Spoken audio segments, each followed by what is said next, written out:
What if I were to suggest that you play a key role in the awakening world?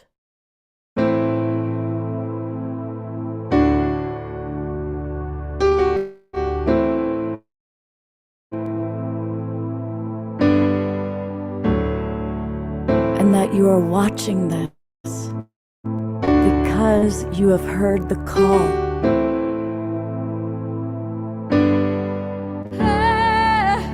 We can start right now by opening our hearts and minds.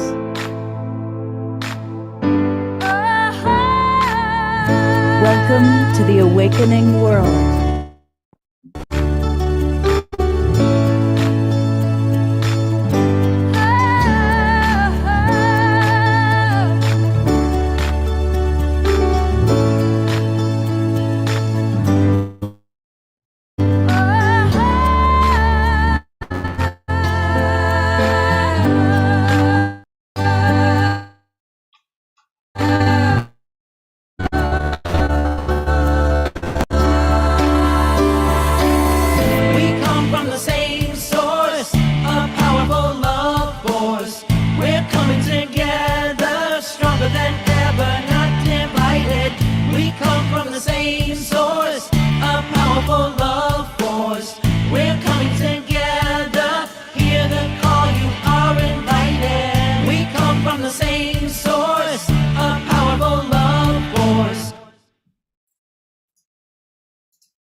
Hey, good evening, everybody. I am Love Coach Scott Katamas, and welcome to the Awakening World.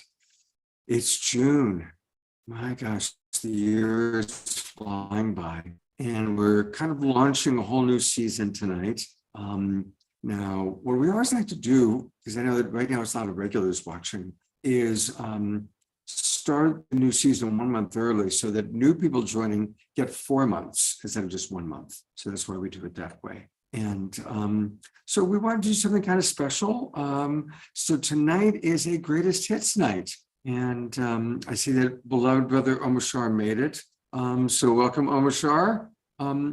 What I'm going to do, since he and I didn't have a chat, hey, pal, you made it. I finally did. I came in through the bathroom window. We'll sort the other thing out another time. Well, I'm glad you made it. I'm glad you made it. Too. So you're kind of getting settled in. Of course, you and I will have Omashar music. I'll text you, but we're going to start off with Nina Gray. Beautiful. And Nina Gray is going to sing to us all about bringing it on. So we're going to go right into beloved Nina Gray. Nina Gray, one of our favorites.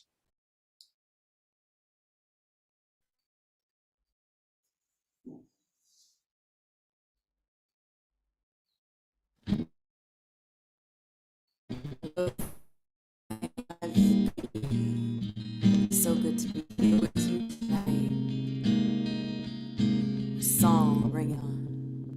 Lately I've been really thinking what I live for, what I die for, and what I want to fight for.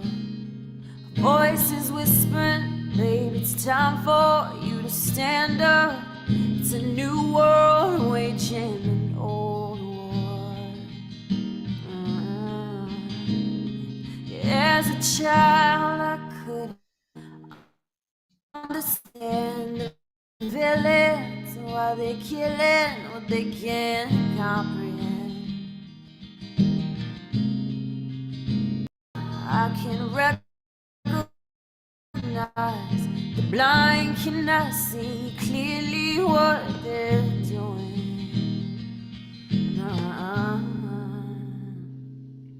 Now that I'm older and just a bit wiser, we were being called to lead, 'cause we're all characters in a new story. We can't came to feel it in order to heal it. So God is my witness. Bring on all of it to wrap up in our love. Bring it on, ain't that what we came for?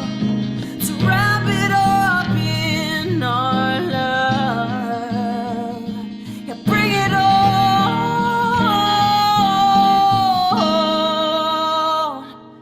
Bring it on.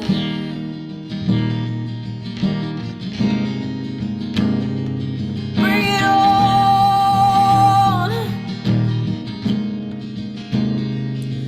Oh, let the waves crash over me. Let the waves crash over me. Let the waves crash over me.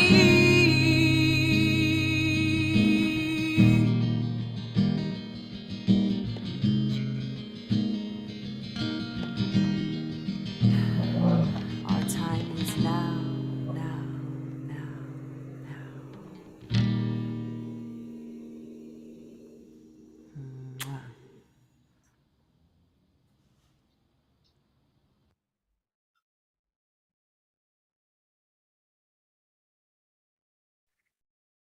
It's kind of a Mercury retrograde so far. People are telling me that my picture is fuzzy and that it's choppy. So I'm sorry to hear that. What I'm going to do is I did send some of these videos to our beloved brother, Omoshar. So Omoshar, if you can maybe start embedding them, and we'll try playing that. Why don't you pull the Michael Fox one? And I'm going to try playing a short video from Marianne Williamson. We'll see how this plays. I actually am in a place where I did my show here Wednesday night and it was great, but I am seeing this as internet connection is unstable. So I may need to turn things over to Omoshar in a big way. Hey, brother, I've got the spotlight on you now. Okay, I'm not looking at the camera. I'm looking at my emails to try and start some embedding. Okay.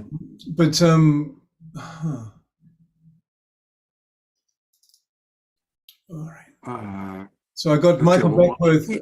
You sent me Michael Beckworth and I think you'll let you Ray, Michael Beckwith, I think, and Nina Gray. Matt Kahn too, and Nina Gray. We just played Nina, so you don't need to do that one. I don't see Matt Kahn. Okay, I'll resend that to you right now. Sorry, you guys. Wow.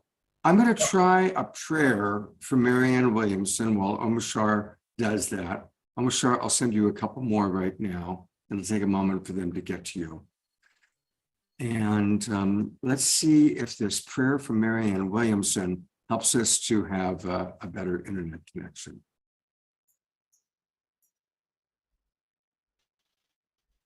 I'm so grateful that this is a place where I can actually ask that you join with me. That's what we're doing here together, because we know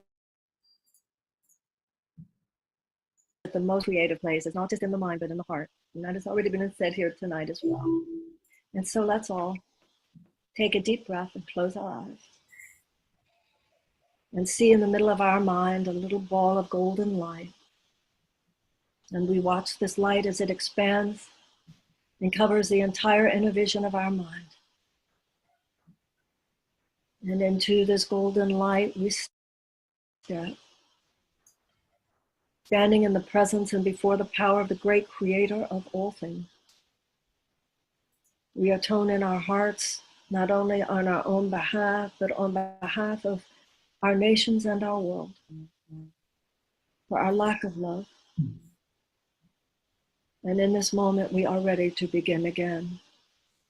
And we pray for a great wave of forgiveness and purification to come upon all our minds and all our hearts.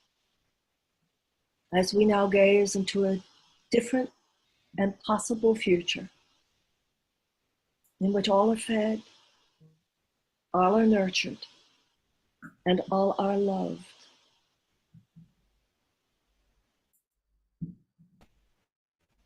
And we dedicate ourselves to that vision, that possibility, to that reality.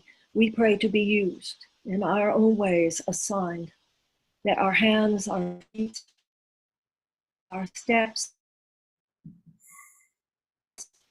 our actions, our thoughts, all that we have and all that we are might be used for a great rebirth. It is for this that we were born.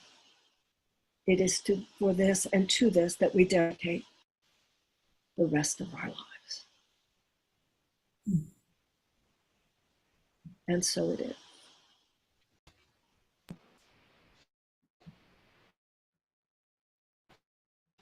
Thank you so much. It was an honor to be with you. Thank you. Thank you so much, Marianne. Much love to you. God bless you. So many comments coming in, people just so inspired. We're going to have Marianne on the show again. We're talking about having an entire show just with Marianne, sharing kind of where her platform is going to be. So give me some feedback. How did that video play for people? Go ahead and pop it in the chat box. In fact, someone like Connie or Eleanor Joy, you can even unmute and let me know if it's playing well enough. Okay. All right, great. Omashar has started embedding, so this is good. Omashar, let's get things rocking and rolling. Why don't you play one of the Elijah Ray songs? All right. Let's see what happens. And let me get this one up. And this is one of our favorite performers from back in the Alive days, but they're on the show again, and it is Elijah Ray. And we appreciate Omashar for embedding. You know, people are saying, some are saying fine, some are saying not good, some are still saying sketchy. So we'll play them through Omashar's video. Hopefully. Elijah Ray just came up with, I'm supposed to sign in for a TV thing. I'll do the other one. Oh. All right. You know, there is. All right, here we go. Just a moment. Oh my God, this sucks. Thank you, everybody, for your patience. And thank you, Omashar, for doing this. There we go. Can you see this? Yes, we can. You know, Can you hear there it? is this time we're in. And every time, like, for example, as we're about to listen to Elijah, the opportunity for us to let listening itself be an opportunity to drop into and die into the present moment. And so I really want to encourage us to listen to the music with an awareness that we're not being entertained, we're being entertained, where our inner sympathetic string, body, mind, heart, and soul are being vibrated to being integrated into the field of the community that we're all creating tonight together. So as Elijah Ray consecrates our time together, this is really about like the musical lighting of the candle, the burning of the sage. Elijah Ray is going to consecrate our space. And this is sacred space. This is sacred time to share together the profound awareness of the fact that we're going to disappear one day, and how can we show up for that with all of our hearts and souls and minds and bodies. So that's the invitation. Why don't we ask Elijah Ray to take the next step? Oh, there. Hello, friends. There you are. Hey, Thank Elijah. you so much, Gary. Love you so much, brother. Thank you for being such a genuine, heart-centered human. I just adore you too, and everybody here, and everyone out there who's listening. I just want to take a moment to breathe into our hearts together. There's something very simple and powerful about just taking a few breaths in silence, and then I'll go ahead and drop into some music here.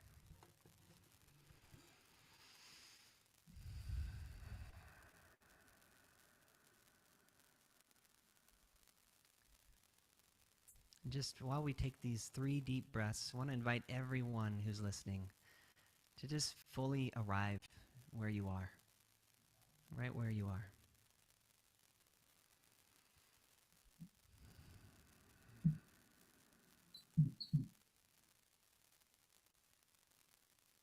Welcoming all that is beautiful, all the good feelings, all the warm fuzzies, and all of that is not good, all that doesn't feel good right now, just to allow everything to be right here.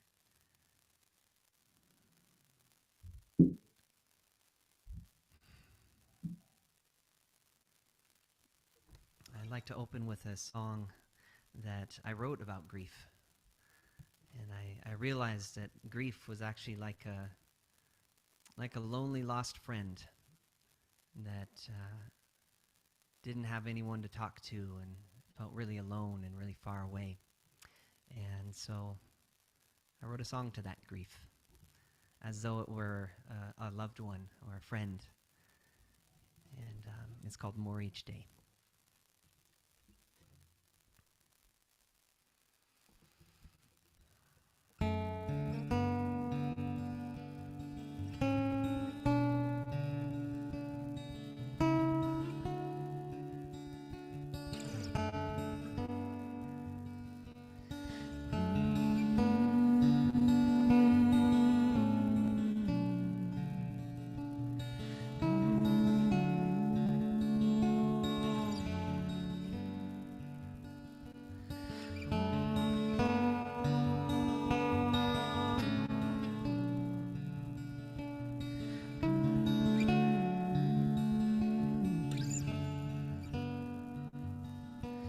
Before you go,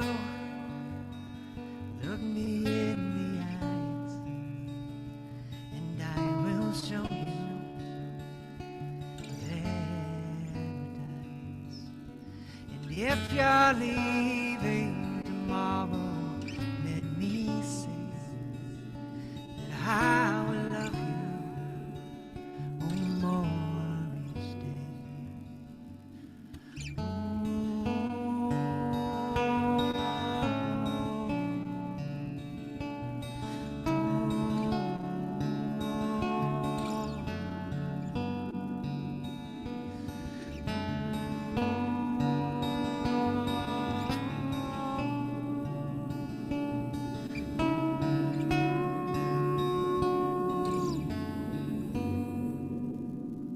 And if the sun forgets to shine, I'll shine upon you with this heart of mine.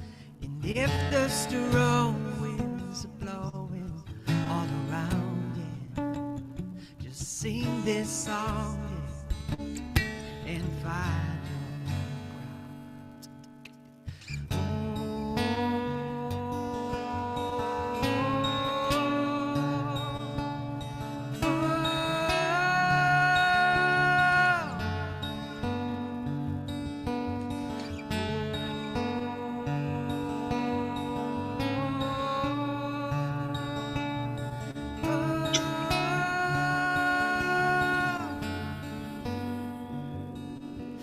before you go, look me in the eyes, and I will show you paradise.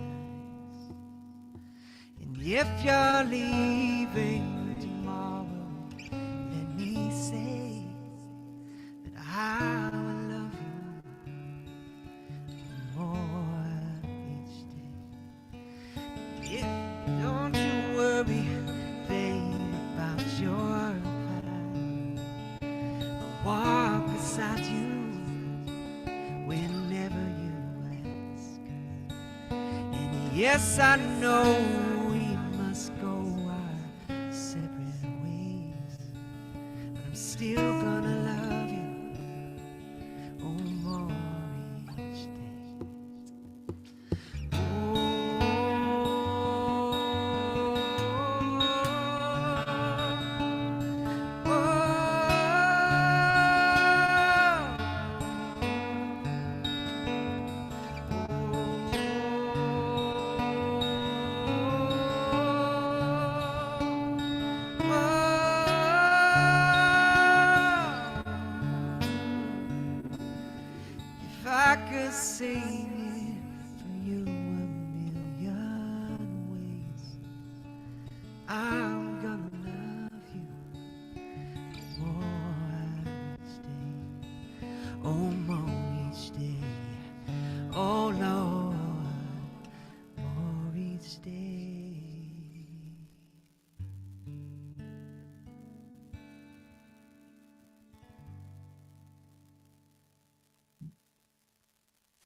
Yay. Beautiful. Thank you, Mashar. It seems like that played well, which is good. So welcome, everybody. And I really appreciate people's patience. It's kind of reminding me back of the very first few weeks that we were doing the Awakening World, and we were like learning how to do all these things and having more internet goofs. And it's been pretty smooth for the last 3 years. So getting a little day like today helps us to remember how much we appreciate good technology. And give me feedback. Let me know if people are able to hear me okay right now, or if this is still choppy. Mashar, how am I playing? It's a little choppy, but it's a bit better. You got a bit more bandwidth. It's a little better. A little bit better, okay. I don't have anything from you yet, though. Nothing's come through the emails, and it's taking way too long, unfortunately. So we're going to have to go with what you've got right now. You said you have a Michael Beckwith. I have Michael Beckwith, and I do have the second Elijah Ray song. But when I clicked it on, it wanted me to sign into Apple TV. So it's like something must be within the embed of it. So I'm going to. I'm going to bring it. Let's go with Michael Beckwith. We will. So, I'm just dropping in the Michael. Putting in Elijah Ray again, and behind the scenes, I'm doing that. And now we'll go with the Michael Beckwith. Great. And thank you, everybody. And this is, of course, a previous record. And Michael Beckwith is one of our absolute favorite people. I see Connie is with us. And Connie and I had the pleasure of being with Michael Beckwith a couple of months ago in Los Angeles when he performed the wedding ceremony for Pookie. We should have Pookie and Bob on the show again soon. I know, right? Yeah. All right, I'm going to turn it over to you, my brother.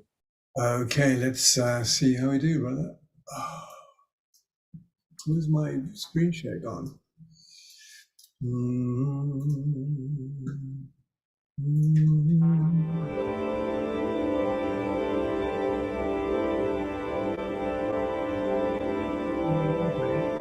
Well, that's interesting. That's an entire hour-and-a-half show. That's the Michael Beckwith, which I just downloaded from what you sent me. Okay, so let's hang on. Maybe let's see what show that is. Just fast forward it like a teeny bit. Okay, I will. And this is real and live. It's an entire show, so maybe we're supposed to show this show together. Let's see what it is. I'm just going to expand. Just play it. Oh, there. Okay, now there's a 13-minute Michael Beckwith. Brother Scott, it's my joy to be with you. Thank you for the invitation. When we talk about who we are as the light, in the quantum field, we are a whole perfect idea. We're a one-of-a-kind, unique expression of infinite potential that is always seeking to express itself by means of us according to our unique pattern. And so when we talk about quantum healing, we're talking about going back to the source, going back to having a spiritual realization of our innate wholeness. And when that begins to happen, then the mental body, the emotional body, the subtle bodies come, and the physical body come in harmony with the celestial body, which is light itself, which is perfect. Now, I can remember teaching a class a number of years ago, and at the end of the class, I said, who wants to be held in the group field of prayer? And a lady shot up her hand. Her name was Donna, and she doesn't mind me telling this particular story. And she said, Michael, I would love for you to pray that I get moved up on my kidney transplant list. I have a kidney disease that the doctors say cannot be handled without an operation. And will you pray that I get moved up on that list? And I said, Donna, why don't we work with healing the kidneys that you have? And she said, no. The doctor said that they've never seen this particular expression, this disease ever heal. We have to have an operation. And I said, I understand what the doctors have said. We work with the kidneys. And she said, no. And she was very adamant about that. All of a sudden, I thought about this story that Alan Watts shared. And Alan Watts talked about his wife always being late. And he would tell her, babe, listen, we have a meeting, don't be late. And she would inevitably be late.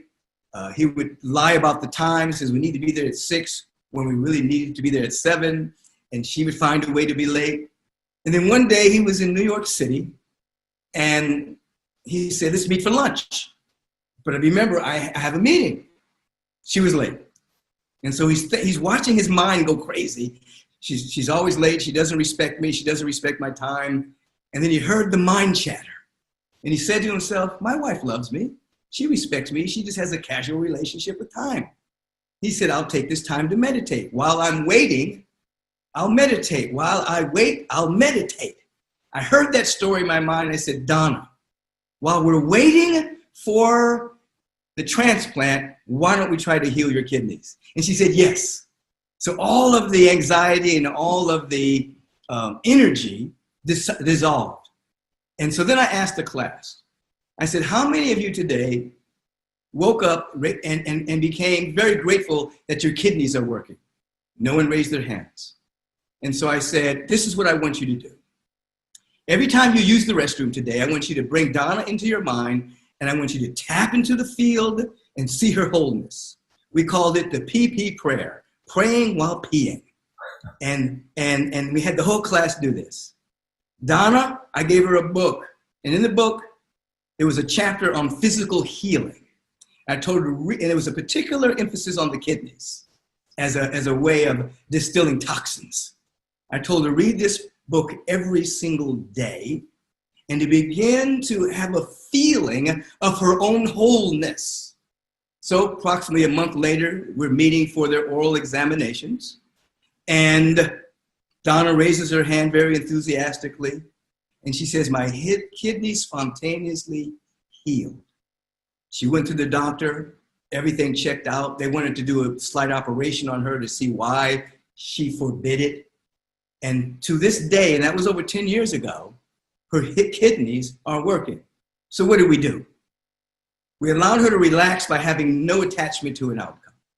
While we wait for the transplant, we'll work on your kidneys. And so in the waiting period, there was no attachment, there was no anxiety, there was no anxiousness about the healing. She just relaxed. The class tapped into the field, and every time they used the restroom for that 30 days, they brought Donna into their awareness, and they tapped into her wholeness, that perfect spiritual prototype that's impervious to time, impervious to experience and thought forms. And that's how they saw Donna. They didn't see her as an individual that was sick. They saw and felt her as an individual expression of the Most High God. And then Donna got her mind back by reading every single day about the possibility of physical healing, and then feeling into her own wholeness. The body temple began to respond, and it shifted her life. Not only did it shift her life in terms of the kidney, she began to exercise. She began to lose weight. She began to eat more nutritional food. She began to hydrate. She began to do things she wasn't doing before. So she had a total and radical shift in how she walked the planet. When we think about quantum healing, the quantum field is the unified field. We could call it divine consciousness. We can call it the field of unity. It's the field that I saw back in the 70s. It's the field that I see on a regular basis. The field that I saw 3 or 4 weeks ago when I was inundated into the light. Our role is to take our mind back from the worry, the doubt, the fear, the anxiety, all of those particular thought forms that create toxic chemicals that impede the immune system, get lodged in our nervous system, so that even when we're talking good about ourselves consciously, the nervous system has a memory of that anxiety that was captured by the worry. So we take back our mind where it was hijacked. We feel into our sense of wholeness. We invite the community to see the wholeness, and we do this with each other as we're speaking to each other this evening. We see each other as whole emanations, unique, one-of-a-kind expressions of infinite potential. Because this presence that is never an absence, never does a do-over, it never repeats itself, and it got you right the very first time. So there's nothing incurable. There's only incurable people who refuse to step out of the paradigm of the fear, the doubt, the worry, out of the paradigm of they're just a body. As Madhuri mentioned to us, we are vibrational beings. So as we lift our frequency with prayer, we lift our vibration with meditation, we lift our vibration with visioning, we lift our vibration with sacred service, we lift our vibration with the chant and the music and the dance, we lift our vibration by falling in love moment by moment by moment with the presence that is never an absence. Our vibration is lifted.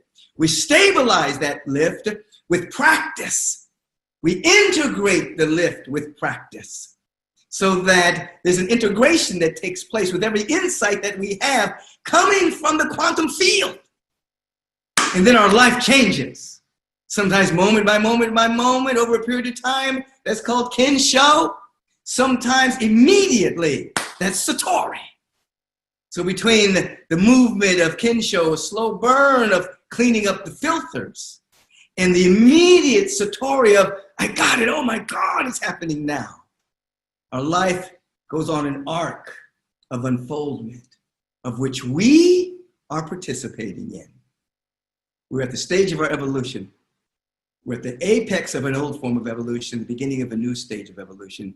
The old form of evolution is that circumstances guide the evolution. The new form of evolution is that we participate in it. It's conscious evolution. We are participating in it regardless of condition, circumstance, situations. We choose by expanded awareness to tap into our wholeness, into that quantum field, and be conscious that the entire universe is for us and that there's nothing against us. We're going to wake up every single day with that sense of gratitude, walk with that feeling tone, and then we're pulled by something so magnificent about us. Now, let us enter into that field together. I invite you to close the outer eye and begin to feel within your own heart and soul right now just a deep sense of gratitude for anything at all. A deep sense of thankfulness for anything at all. A deep sense of appreciation for anything at all. We begin to notice that when we are in gratitude and thanksgiving and dynamic appreciation, our perceptual windows become so clean and clear, and we're able to see better. We see through the parent's world, the world of effects and circumstances, and we recognize the smile of God in every flower. We recognize the bending of every tree to the divinity that's within us. We recognize the holy ground of the earth breathing its love for us. Our perceptual windows become so clean and clear. We recognize the presence that is never an absence. And now with a deep inhalation, and the release of the sigh of ah, we feel one with this presence. It's not separate. It's not distant. It's right here. It's right now, our life. And it is from this awareness that the very word that is being spoken right now is truly a vibrational law unto itself that only knows its own unfolding. Spoken with the authority of one knowing that all that there is a manifestation of the only thing that is, which is the light, the love, the beauty, and the intelligence, and the presence that is never absent. I embrace each and every individual that's tuning in right here and right now to this magnificent community, Saturday Night Alive community, knowing as I am lifted up into this rarefied atmosphere of absolute truth, I draw each and every individual into this frequency of wholeness, this quantum field of beauty and of love and intelligence, abundance,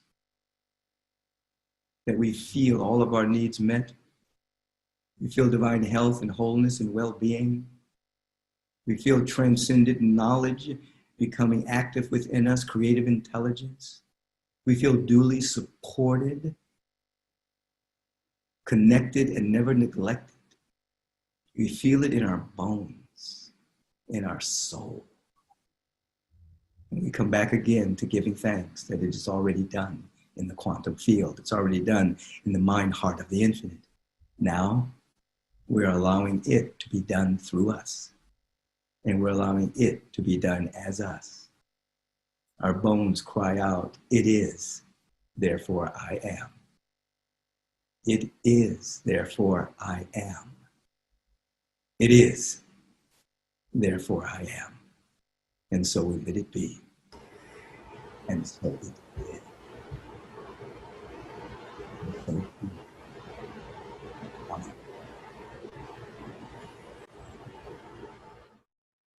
Wow. How's that impact you, brother? Oh, mate, it's always a trip with being with Michael, because you get into his field and you feel the possibility through his expansion. And for some reason, you have got really clear and the internet's cleared up for you. You're Wow. no glitching, nothing. Your face has become clear. Must be the cream. And Well, hopefully it'll stay. We're going to bring on Andrew and Connie.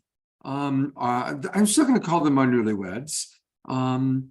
And they're, of course, two of our favorite people, the members of the Global Peace Tribe. They've been at both of our retreats, and they've got some really cool stuff that they're doing. Connie and Andrew, first of all, any thoughts about what Michael just shared? It fits right into the trust frequency. And then tell us about the trust frequency and tell us about what you're doing. Well, it's so great to follow Reverend Michael Beckwith, because he's just so articulating the trust frequency in such beautiful words. And all I can say is, if we take what he's saying as absolutely true, we'll shift into what we call the trust frequency, because we walk in total trust of that energy he's speaking of. What did you want to say about that Michael Reverend Beckwith? He's just so impeccable. I mean, every word from the very first time I saw him in Sedona, God, almost 17 years ago or something, and just went, whoa, he's there. And I don't say that about many people. So he's truly, truly something. Yeah, it's such a blessing. And our news is that he's also agreed to be in our film, which you have been interviewed for, Scott, and our film In Search of the Future 2, The Only Way Out Is Up. And we were just on with Kathy Mason the other night on her show, The Conscious Business Zone. And it's very exciting what we've got going with the film. Yeah, so today I finally downloaded all of the almost 60 interviews that we have so far. We've got 545 gigabytes of material so far, and had to build a new computer essentially for this project. And as of today, it is up and running. So that's my big excitement. Yes, the Which is abundant why universe has shown up for I us. get excited about technical things like that. Yeah, Sunrise Ranch gifted us a computer, and a friend gifted us a hard drive. Needed a new hard drive, needed all sorts of stuff, needed RAM, blah, blah, blah.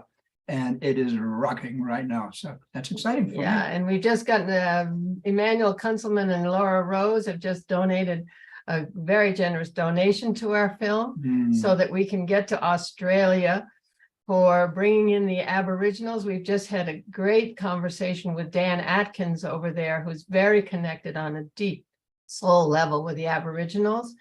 And he's welcoming us with open arms, thanks to Zoom, thanks to Unity Earth and all the World Unity Weeks and all those things that are coming up now. We're all bonded heart to heart, and what you're doing here, Scott, with the Awakening World and the retreats, etc. Just that heart bonding that is bringing us to that place of the new earth.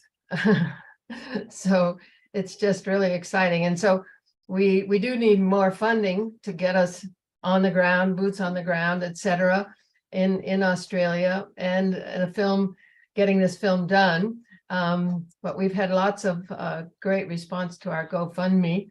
And our first film was opened in Africa with the Bushmen of the Kalahari, whom Andrew knew very well at that time. So, and this one opens, and we wrote this one in 2008. It's been on a back burner until this year. And this one opens with a dance, a corroboree dance with the Aboriginals in Australia.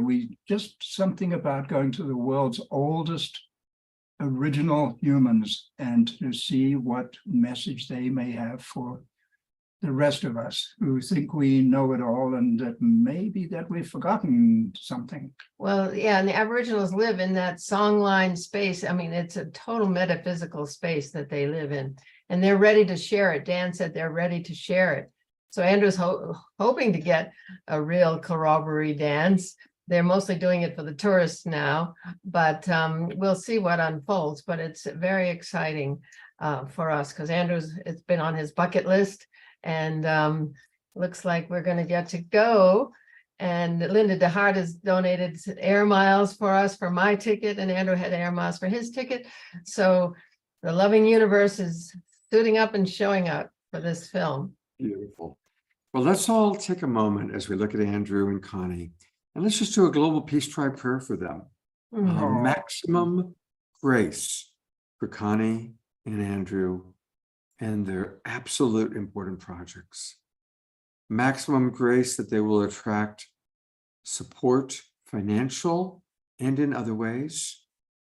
And if any of you watching feel inspired to participate and to help, please do. In a moment, I'll ask you guys to put the GoFundMe link into the chat box, and then I'll open it up and share it with people. But 3 more prayers: maximum grace for Connie and Andrew, maximum grace for Connie and Andrew, maximum grace for Connie and Andrew, our absolute beloveds, who will be on the Self-Love Show. You know, Trish still does the Self-Love Show every Thursday. And you can be on the Self-Love Show, is it June 8th or June 15th? 15th. June 15th. All right, so we're gonna have a little bit of time.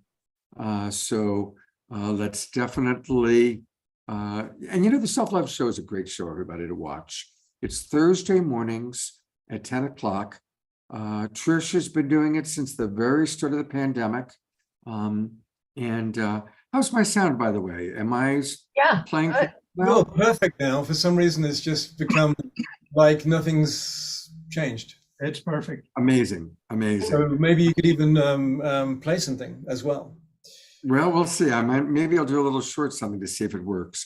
Here is Connie and Andrew's honeymoon and film fund. They've raised $2,500 out of $8,000, so we got a little ways to go still. But let's really support them. And remember, you can post this on your Facebook page. You can share it with people.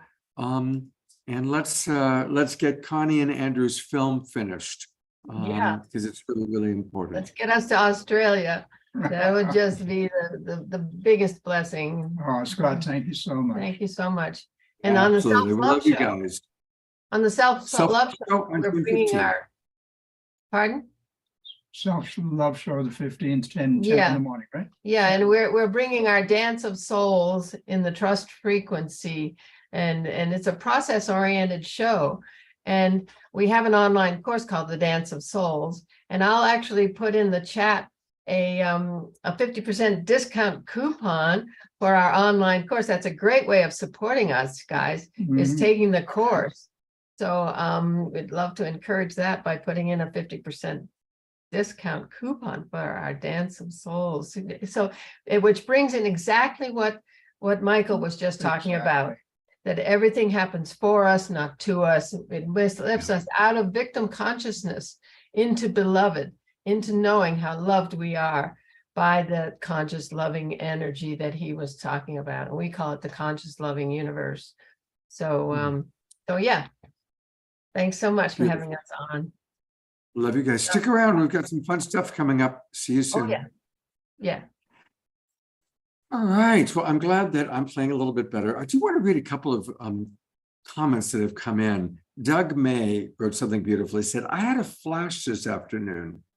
The Global Peace Tribe is the place where old hippies go to finish the job. Yes. Absolutely. And we got a lot of work to do. And I really still believe, I met with the my beloved Deborah, and I met with the Twin Ray last night. And they're incredibly tapped in. And really, both Deborah and I came away from that meeting feeling like everything in our life up to this point has been preparation for what we're about to do. And I think that's true for all of us. It really is true for all of us. I'm 67, Deborah's 49. Andrew and Connie are somewhere over 40. I don't know exactly what. They're somewhere over there in their 40s or something. And you know what? We all have had these amazing lives, and it's all preparation for what we're here to do next. So anyway, I love that comment, Doug. Thank you so much. And I think what we're going to do is Omar Shah is going to play our next video, and it's from Matt Kahn. And I had the pleasure of being with Matt twice in the last 6 weeks. I was with him in Sedona for the Sedona Ascension Conference. And then when I was at the New Living Expo in San Rafael, I was there getting my pass. And I hear, hey, hi, Scott. And I turn around, and the very first person I saw was Matt Kahn. And I ended up having lunch with him. And it was while I was having lunch with Matt Kahn that I met Deborah for the very first time. She came up, and so there you have it. Matt Kahn has been kind of it's been a wonderful part of Global Peace Tribe. He was, on with us during the Saturday Night Alive for the Global Peace Tribe days. We had a big online party celebrating our sponsors, and Matt was our special guest who came on. He's a great, great guy. When at the expos and the conferences, he just walks around and greets everybody. When he's been on this show, sometimes he'll be like the first one in for the presenters meeting, and he stays for the whole show. He's really a wonderful, wonderful guy. So with that, I am going to turn it over to beloved brother Omar Shah to play our Matt Kahn video.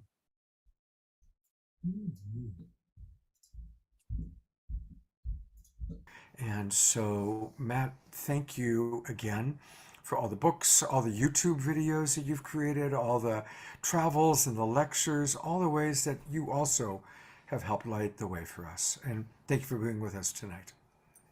Well, thank you for having me. It's such an honor to be here with all of you. And if this is the first time that we are connecting, what I offer is a transmission of healing energy, and it comes through the sound of my voice and through the gaze that comes through eye contact.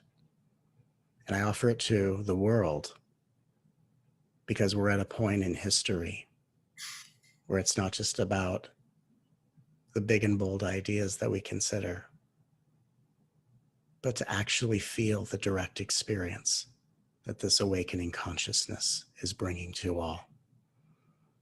When we reflect, or at least when I reflect over the last 2 years, I went through an extraordinary experience that in some ways was some of the toughest times in my life. I had experienced many awakenings throughout my life, and over the last 2 years, I found myself going through an unexpected experience of coming back fully into the body I had previously woken up from. And in going through an experience of integration, I was so humbled and blessed to experience what I look at as perhaps the next stage beyond awakening, the stage of embodiment. And so as I transmit with all of us tonight, I want to boldly offer this invitation. The invitation that in the new paradigm, the way we raise our vibration is by praising our vibration.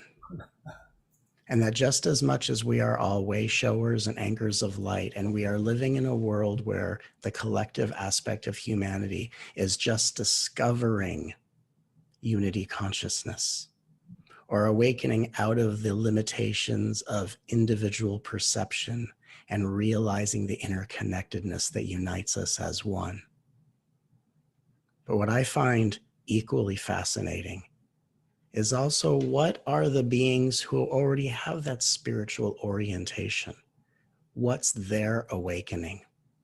Because there's no such thing as a spiritual being waiting for the world to get its act together. And just as much as there are beings who are going through a process of existentially erasing the line between individual and collective, we equally, as spiritually oriented beings, are undergoing a process of erasing any perception of separation between spiritual and the personal. And so when we praise our vibration, like I often talk about in Whatever Arises, Love That, it is not love instead of fear. In the new paradigm, it is loving the one who hides in fear. It is not love instead of sadness, but using the love to embrace the sadness within us, so that when we're in the presence of another being who is sad, we have practiced making such peace and such a connection of friendship and intimacy with our own emotions that we can actually hold space for the healings occurring in those who are manifested in our direction. And as spiritual beings, this is a time to erase any imagined barriers between the human experience, the personal experience, and the spiritual reality. We are not waking up out of being a person to hide in higher dimensions. We are bringing our higher dimensional consciousness into the physical form as a gateway that brings unity consciousness into this world, so we can begin collaborating, connecting, and recreating the infrastructure of this world from the inside out, all anchored at the vibration of love. To think about raising a vibration suggests that I'm going to lift my energy above a lower vibration to stay in the higher vibration. And so many beings have the misfortune of then blaming someone who bumped them out of their higher vibrational experience. But when we so boldly praise our vibration as a means of raising our vibration, we are taking the higher aspects of our infinite intelligence, the glory and radiance of our eternal hearts, and we are embracing every wound. We're consoling every fear, and we are allowing ourselves to go through a living experience of alchemy, where we are living embodied agents of transformation that watch the work of art of the universe come alive within us when we love ourselves in response to whatever experience arises. We are no longer on paths assuming or trying to do any amount of spiritual work to get out of certain experiences. We accept from a space of surrendered resolve that every experience that we are having is not a sign of what you haven't worked on, looked at, or processed, or traced back to a past experience. For all of the memories that live in the cells of our bodies are one with the pain the world is still learning to face. And as we love in ourselves what arises spontaneously in experience, we are loosening the collective density that allows the world to find safety, to come out of hiding, and to find the ability to connect heart to heart, and to bask in the glory of true intimacy without the fear of being annihilated by an awakening consciousness that is only intimidating when we hide in our egos and turn away from this invitation to become one with the love that we are. And as I personally reflect on the last few years of what has happened as I've come into the state of embodiment, what was important before has become impeccably important now. My service to humanity is not limited to the books I write, to the YouTube videos that have become popular, to this moment where I'm transmitting with you. My offering to humanity is the artistry of my personal conduct, where in every breath, the most important thing in my entire life is that I am giving anyone that enters my presence a course corrective experience of my gender, a course corrective experience of my race, a course corrective experience of my consciousness, and a course corrective experience of my form. For it is my greatest desire to not assume I know anything about the experiences of anyone's journey, so that I have so much to learn in listening to the unique testimony of every human being. And if they have been negatively affected, or anyone in their ancestry has been affected by the race my body expresses, by the gender my body reflects, by the consciousness I embody, or the form that I remind them of, it is my living duty and service as a heart-centered way shower of unity consciousness to be the difference of experience that allows this world to unite as one, and to do so in the name of love, as we as spiritual beings unite the personal with the spiritual. If we will raise our vibration, let us do so by praising our vibration, and let us love ourselves, connect with others, and face a world of uncertainty as the love that we are.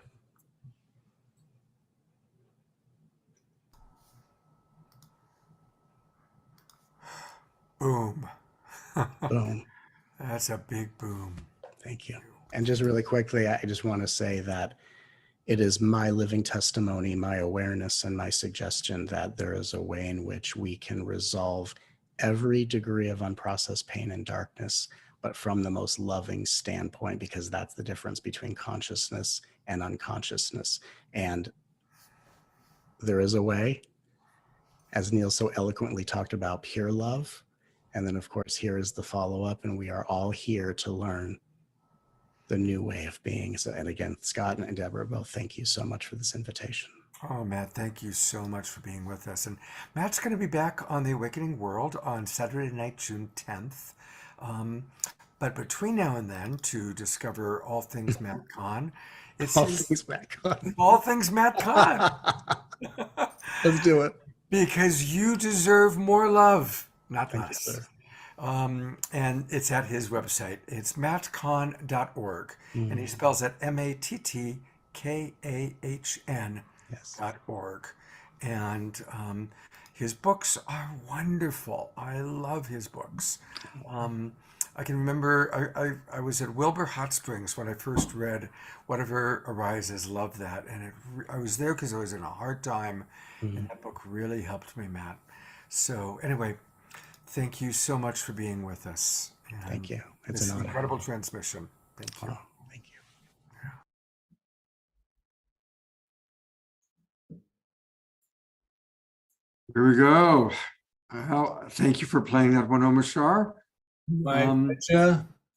And Omar Shar is more than just a video disc jockey. He also happens to be an incredible musical recording artist. It's true. So, hey, buddy, would you be willing to play a song for us? Just maybe? Yes, I will. This is definitely a show of winging it, and we're doing pretty well. And I think that the internet goddess is with you right now. So meanwhile, Okay, good.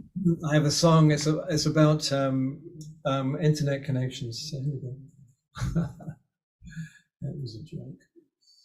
Oh, then here we go.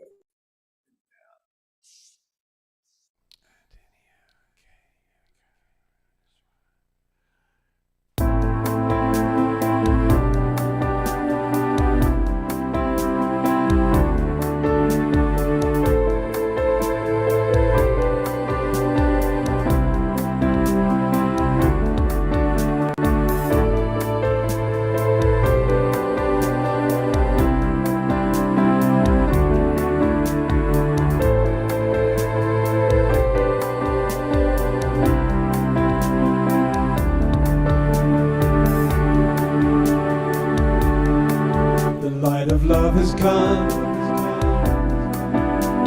centering my soul.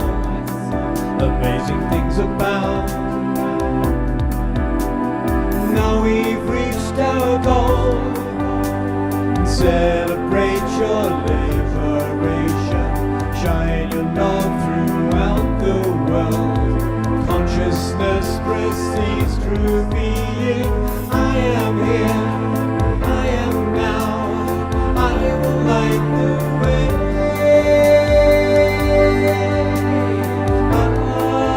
Our love will lead us on.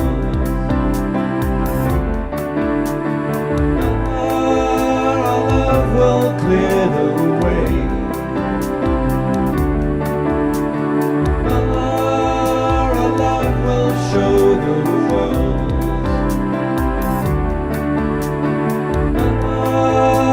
There's nothing in the way.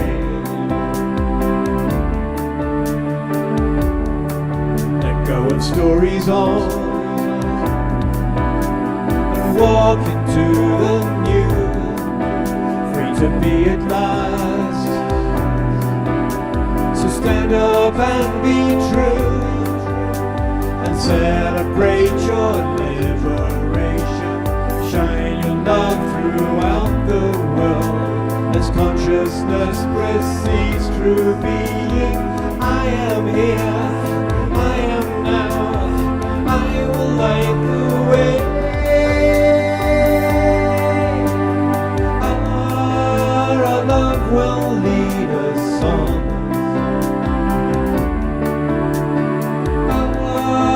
Our love will clear the way. Our love will show the world.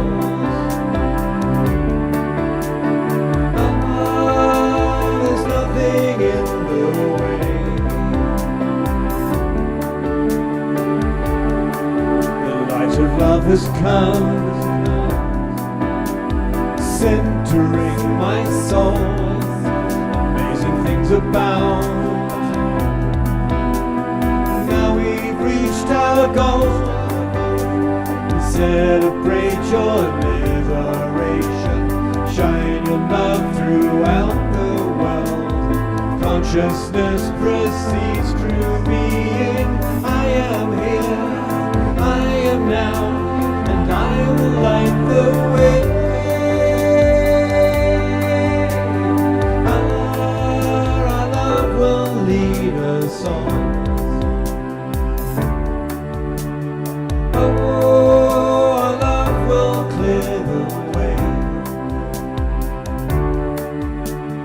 Our love will show the world.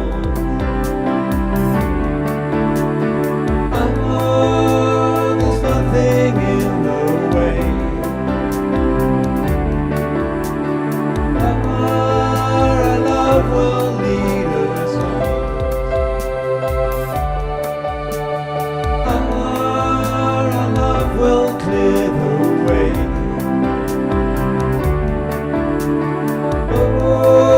Our love will show the world.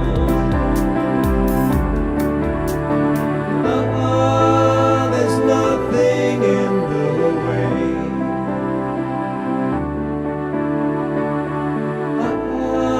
Our love will lead us on.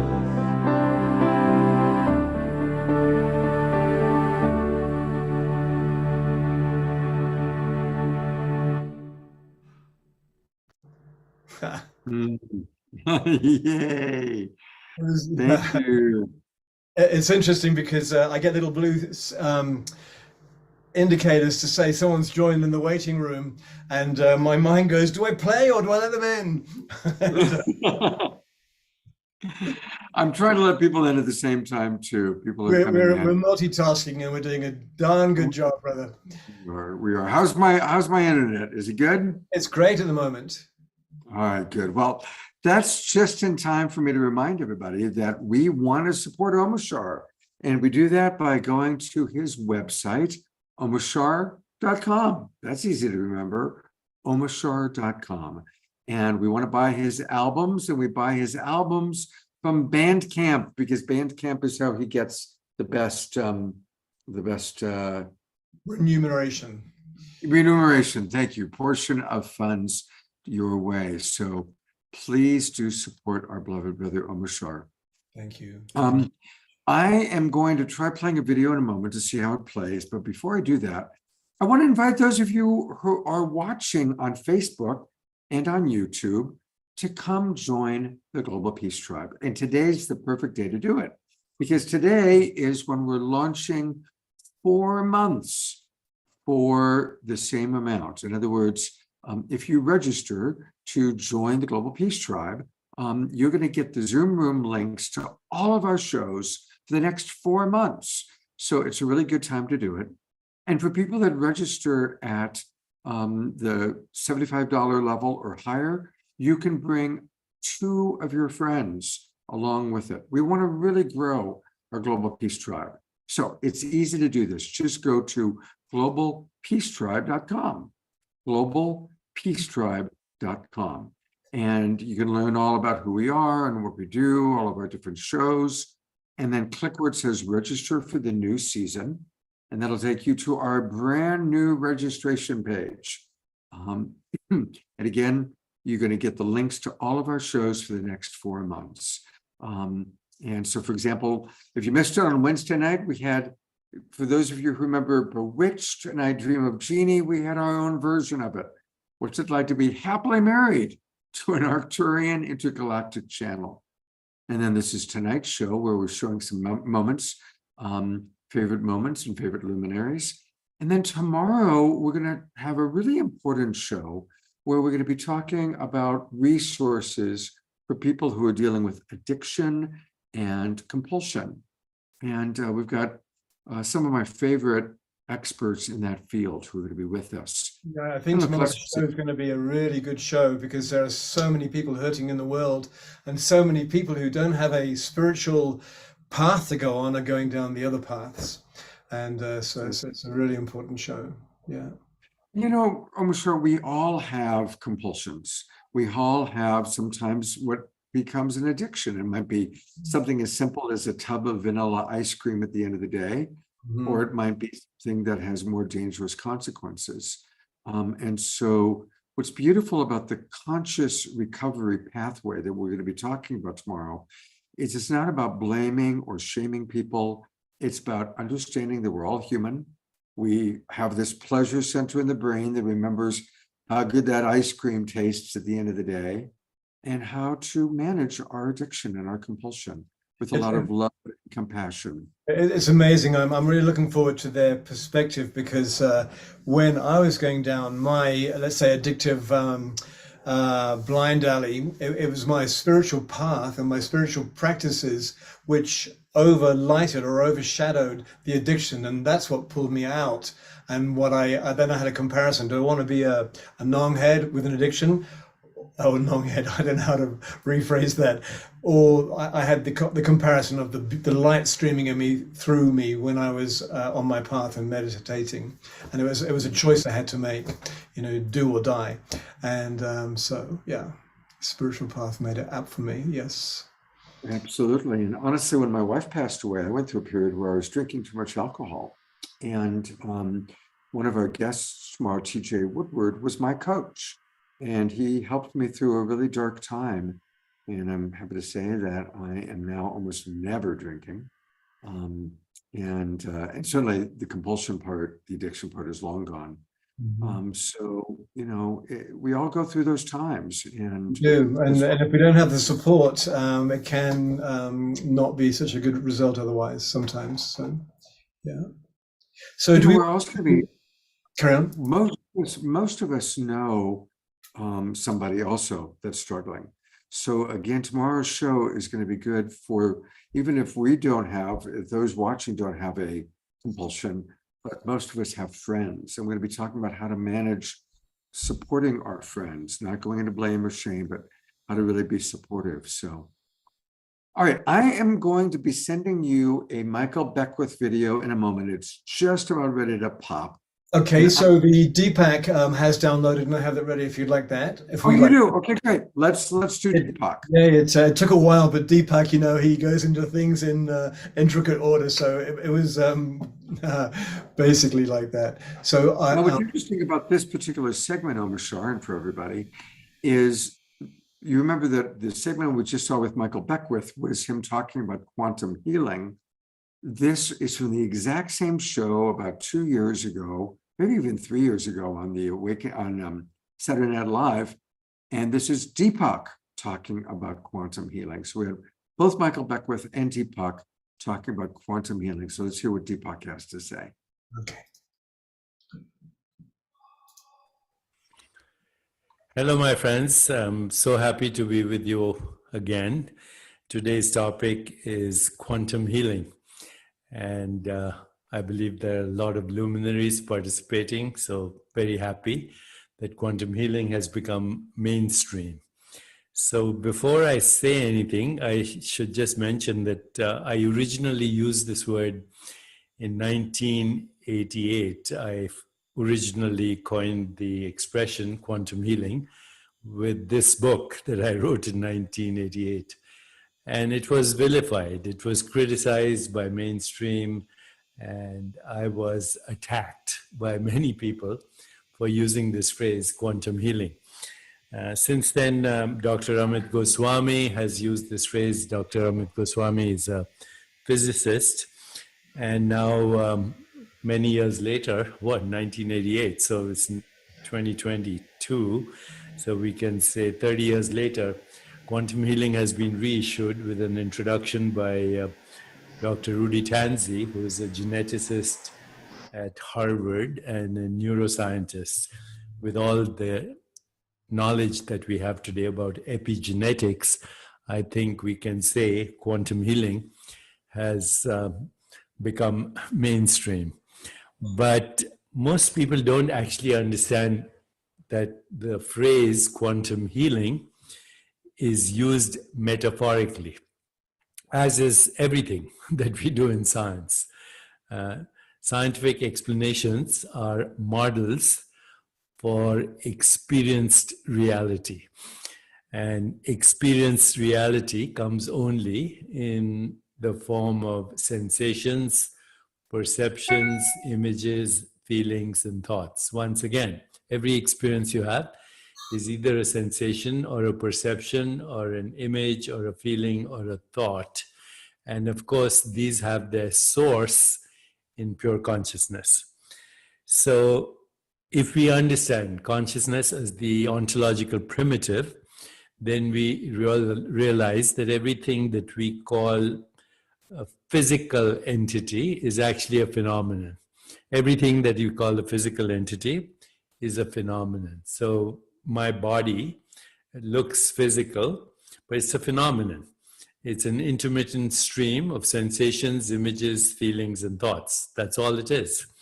And it is not a constant entity. So everyone's body begins as a fertilized ovum, and then it becomes a zygote, and then an embryo, and then an infant, and then a baby, and a toddler, and on, baby, infant, toddler, teenager, adult, and gets older, and then finally dies. So where is the body here? Which body do you have? If you say, I have a body, then which one?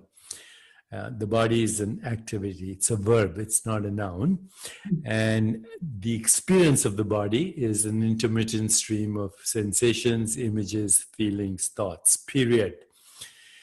Okay. What about the mind? The mind is also an intermittent stream of thoughts and emotions. So we said, do you have a fixed mind? Obviously not. The mind has been defined as an embodied and relational process that regulates the flow of energy and information in the body, but the body itself is also both embodied and relational. We don't have a fixed body. Okay, every time you look at a body, it's like taking a selfie and forgetting the self. Literally, also, when you define somebody's personality, it's like taking a selfie of their mind and calling it the self. The self is much more than mind and body. It's the source of all experience. And body and mind are one unit. So just like wave and particle are one unit, um, mass and energy are one unit, space and time are one entity. So is body and mind, but it's an entity that's a phenomenon, even though it appears as a form.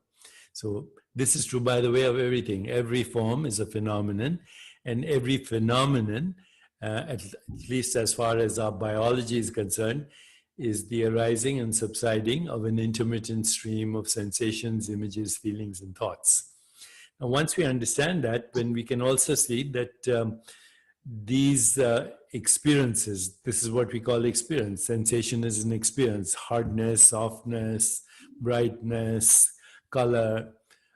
These are all sensations or sense perceptions. But as we look at any form, we'll see that the form itself is the arising and subsiding of sensations, images, feelings, thoughts. And what is the source? The source is pure consciousness. So what is quantum healing? It is going to the source. Okay. The source of thought is also the source of perception. It's also the source of emotions. It's also the source of any experience. It's also the source of how we define things. So labels and descriptions and metaphors, all, where are they conceived? In consciousness.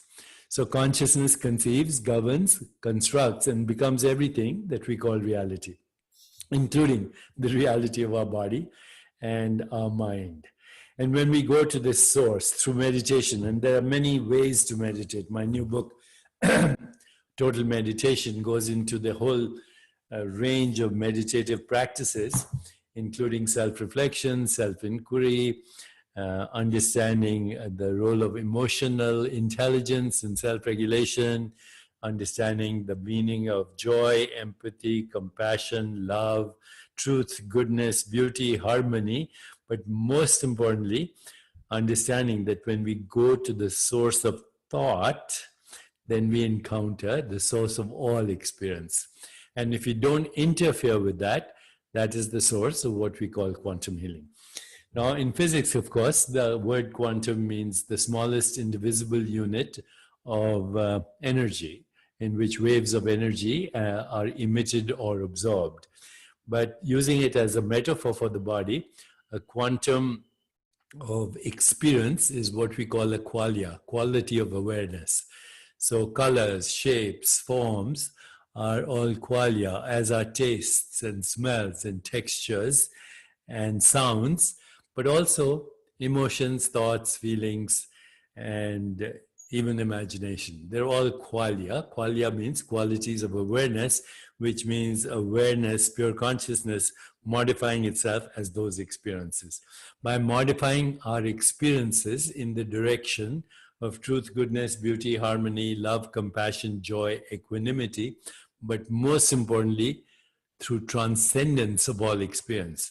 So experience can be perception of the world, it can be interoception, knowing what's happening inside the body, but it can also be emotions or feelings and thoughts, and all these are entangled with each other, and they're all modified forms of pure consciousness. So what is pure consciousness? Pure consciousness has the following characteristics. Number one, it's a field of infinite possibilities. Number two, it's a field of non-local correlation, which means everything is correlated with everything else. Today, we also call that entanglement, synchronicity, superposition, but basically everything is inseparably one with everything else. And number three, pure consciousness is unpredictable. We can't say what our next thought will be or our next experience will be. Number four, pure consciousness is infinitely creative because it is unpredictable. Direct correlation between unpredictability and creativity. And finally, it's the source of attention and intention. So once we understand these are the qualities of pure consciousness, we can modify pure consciousness into any experience through a combination of sensations, images, feelings, thoughts, perceptions. The key is transcendence, going beyond thought. going beyond the secret passages, the dark alleys, the ghost-filled attics of the mind, and going to the source of all experience, and then abiding there with a subtle intention. In yogic traditions, this is called dharana. Dharana means focused awareness, focused attention. Dhyan, which means meditation, and samadhi, which means transcendence. This is the key. If we can do that, and this also has a Sanskrit word for it, it's called sankalpa. Sankalpa means subtle intention. So unlike the Western ontological frameworks that we have about reality, where the ontological primitive of the universe is matter, we in the Eastern wisdom traditions say that matter is just a convenient metaphor for modified forms of consciousness. And the key to healing is actually getting to the source. That includes social and emotional intelligence, that includes withdrawal of the senses, that includes controlled breathing, that includes mind-body coordination through yogasanas, but it also includes interoception, which is withdrawal of the senses. And then dharana, dhyan, samadhi. These are the 8 limbs of practice that get us to the source of all experience. In that source of all experience is least entropy. And there is homeostasis. Homeostasis means self-regulation, which means hormones are being self-regulated, immune function is being self-regulated, everything, body temperature is being regulated.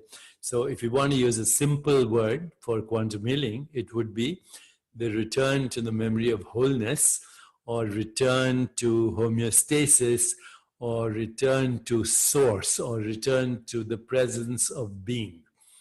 Now, of course, there are a lot of nuances, and I outlined them in my books on meditation, which include understanding the whole totality of awareness, awareness of 5 senses, awareness of the body, awareness of the interior of the body, awareness of mental space, awareness of the web of relationship, awareness of the ecosystem, which we call the biosphere, of which we are an expression, and ultimately awareness of awareness. And when we get to that, then we are holy, we are whole, and we are healed. And that healing is ultimate healing. It means we find freedom in our inner being, and understand that our inner being, our true self, is independent of all experience. It's independent of anything that we can call a perception or a sensation or an image or a thought. And in that freedom is wholeness, self-regulation, the return of the memory of who we really are. The word whole, the word healing, and the word whole, healing, whole, are the same. When we return to presence, to source, we are holy and we are healed. And at that moment, there is transcendence. We experience our true nature as beyond space-time and causality.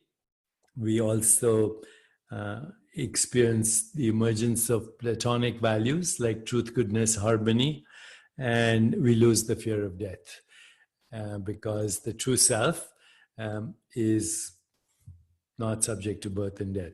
The true self is formless, and being formless, it is infinite and is constantly modifying itself into finite experiences. But as long as we are aware that every finite experience has a source in the infinite, and that infinite source of being is actually the true self, beyond our ego mind, beyond our socially constructed identity as an ego body mind squeezed into the volume of a body or the span of a lifetime.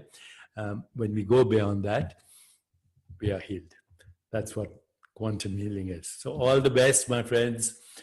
Join this whole movement of understanding that the physical body is actually a projection of the subtle body, and the subtle body is a projection of the causal body, and the causal body itself is the projection of infinite, formless, unbounded, eternal, timeless being, which is our inner self. Thank you, and God bless. Well, thank you, Deepak.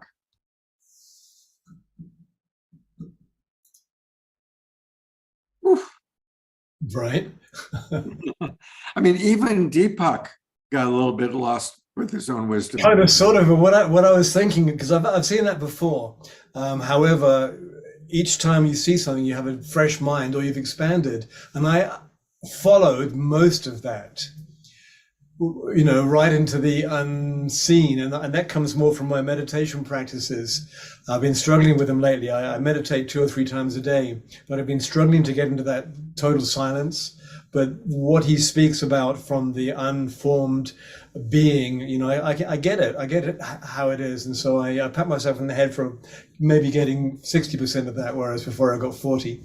So We're moving up in the world, partner. I know. I know. Yeah, part of the Twin Ray actually have asked me to meditate with at the same time that they all meditate, which is 3:30 in the morning every day. Wow.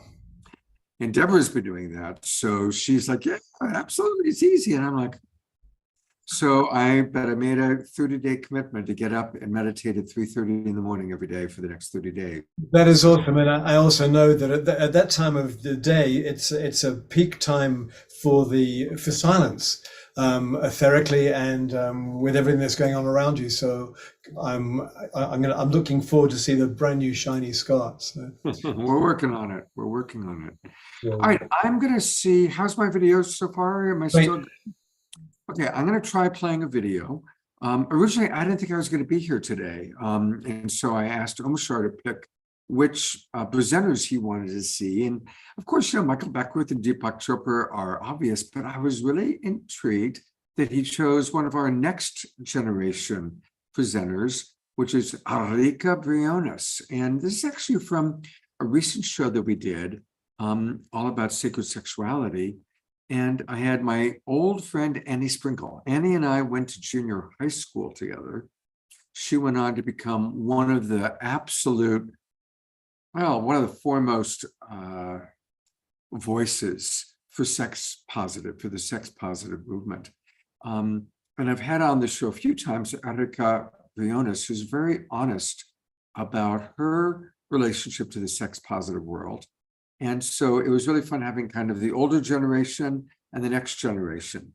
So this is Erika Briones, and you'll see she's referencing just after we've listened to Annie Sprinkle speak. And so this is for you, Omashar. Here's Erika Briones. Omashar, give me a thumbs up if it's playing well and a thumbs down if it's not. So a chance to talk with you. And just kind of to look at where we've been and where we're going. So welcome, Erika. Thank you. And my heart is just beaming listening to you, Annie, when you talked about your story. And I remember you were talking about privilege, that some sex workers, when they get into this, they have like a poor mindset. They have a poverty mindset. And when I started doing this work, it was a poverty mindset. I had a pimp when I first started, and I had a college education, which is really surprising. But my emotions, I was still developing my relationship to myself, my relationship as a woman. And when I got into sex work, it initiated me to love my sensuality, to own. So I went from poverty mindset to wealthy mindset because I started to love myself as a sex worker.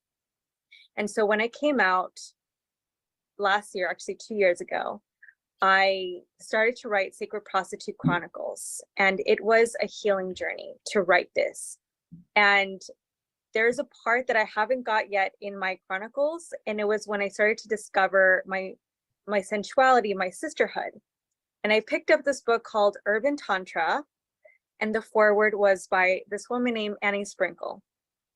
And I said, I don't know, this was my Bible, like this book called Urban Tantra, and then you wrote the foreword. I said, I want to feel this excitement about what I'm doing. I want to feel purposeful. I want to feel passionate to share this and be proud about it. But I had so much shame because of society, because it's stigmatized, because it's illegal. And even this conversation is so reassuring. I'm self-soothing my body by having this conversation. So when I used to be in sex work, it was very taboo. I was living a lie, and it feels yummy, delicious to just share your truth. And then the more that I'm sharing my truth, since I wrote my biography on, like, I want to witness this masculine, feminine healing. I want to be witness to this consciousness. And suddenly I have a lot of females reaching out to me for mentorship because I want them to win. I want them to feel safe. And honestly, when you're a sex worker, you learn a lot about artistry. You learn about beauty, flirting, sensuality. There's just so much magic to it. And I feel that it's been a privilege to be a sex worker in this body. So I have so many stories to share, but what I will share is that sharing about it is healing. And I will say that discovering mentors, like sex educators, gave me this appetite for passion, for purpose that I never had before in my life. Because anyone can have a job and anyone can, just sell their soul and not really appreciate who they are in that job. So anyone can be prostituting themselves in a job. It might be triggering for some of you, but the truth is, even when I was a sex worker for most of the time, I was in that prostitute mentality, like just get $1, just go by. But eventually when I started to study more about Tantra and BDSM, I fell in love with the energy, with just understanding how my body works, learning how my skin feels, feeling orgasmic with my breath. I didn't know about how simple meditating is, how simple closing your eyes is. We sometimes think that sex work is all about sex. It's not. And that's the mistake that we see in sex workers, is that it has to be sex focused. But some of my best sessions has been me holding clients crying. Some of my best sessions have been them telling me how they're unhappy in their relationships. And so in a way, I felt like, I think I'm supposed to be a coach or something, because these people need something more than sex. They're hungry for something deeper that food can't give them. Yes. And so when I started this work, it was like, it's not just about sex. They're lonely, they're tired, they're hungry for something on a soul level. So when I started to discover that my work wasn't just about, an In-N-Out burger, it wasn't a job, it was like, they want substance, they want soul food, they want mama food, so they can feel satisfied from the inside out. And that's what this journey has taught me. It's not just about the instant gratification, it's about the human experience. And so that's the beauty that I gained from this work, is it's taught me a lot about owning my story, owning my voice. And I still remember watching these women just go online and share their story, and I would look at these videos thinking, that will never be me. Until I said, what happens if I become that? What happens if I start writing about it? What happens if I start coming out? Then other people heal in your truth. And so even sharing here, I still feel nervousness in my body, but in a way, it is healing to share our truth, because our society, especially in the US, it's so taboo. But I also know if I do go to other parts of the world, it's so liberating. It's so free. I think in Australia, it's legal. And I just know from experience, the US can be taboo. So that's a little bit about my experience.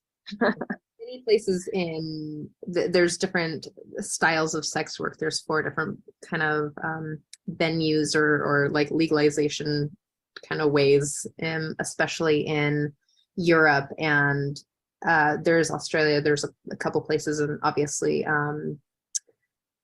the Dutch kind of countries and Paris, France, aspects around there. And they're all different styles. They're practicing and learning and trying to find ways that sex work can be legal, where people can be freer. I think Ireland, just because they're 2 different, that something's shifted there. And I love that. I love that you said that that you were really vulnerable about sharing the nervousness, because there is still some unsafety in sharing it, right? And just like Annie said, is like, can't believe we're still struggling through legalization here or even decriminalization here in the US. Yeah.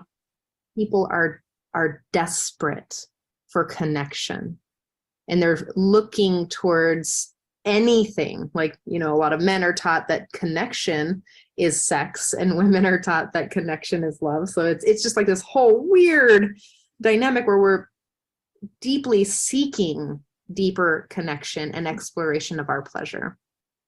As Annie said, is pleasure activism. One of the things that I do in my work is that I go on couples retreats. Like, I go with couples to wherever they want to go, or their home maybe, and I teach them. Well, I work their breakdowns with them, whatever their emotional communication breakdowns are, and then I'll teach them the sexual skills that they want.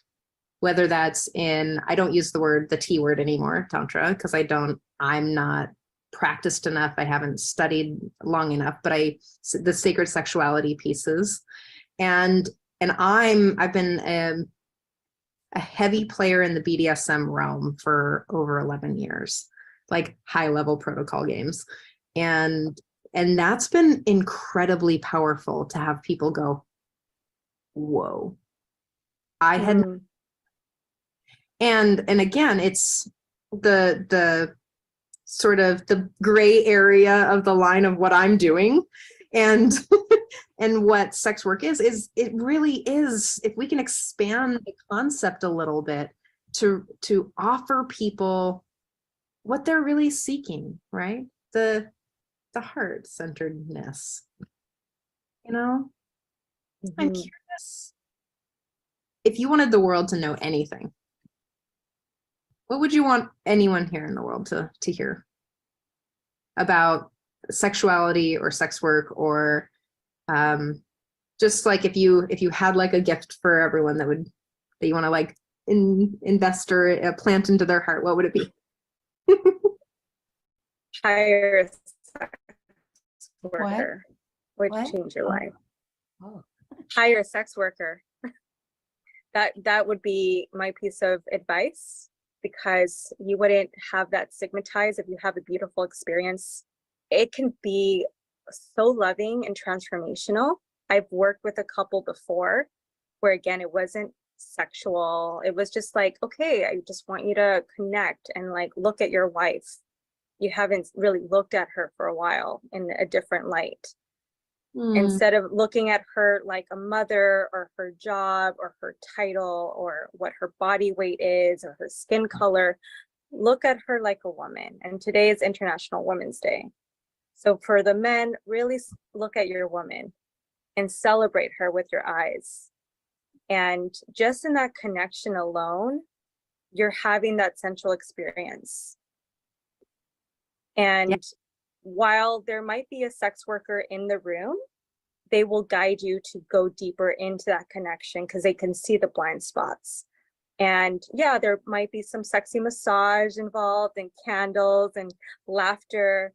But we just kind of like shift you to just cross more into your heart space.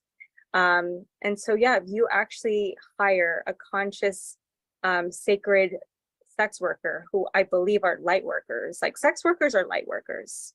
We're actually doing the biggest work. We're doing the biggest transformation. I would say that would be my piece of advice. So how do we get to hire you, Erica? I think everyone should hire you. Thank you.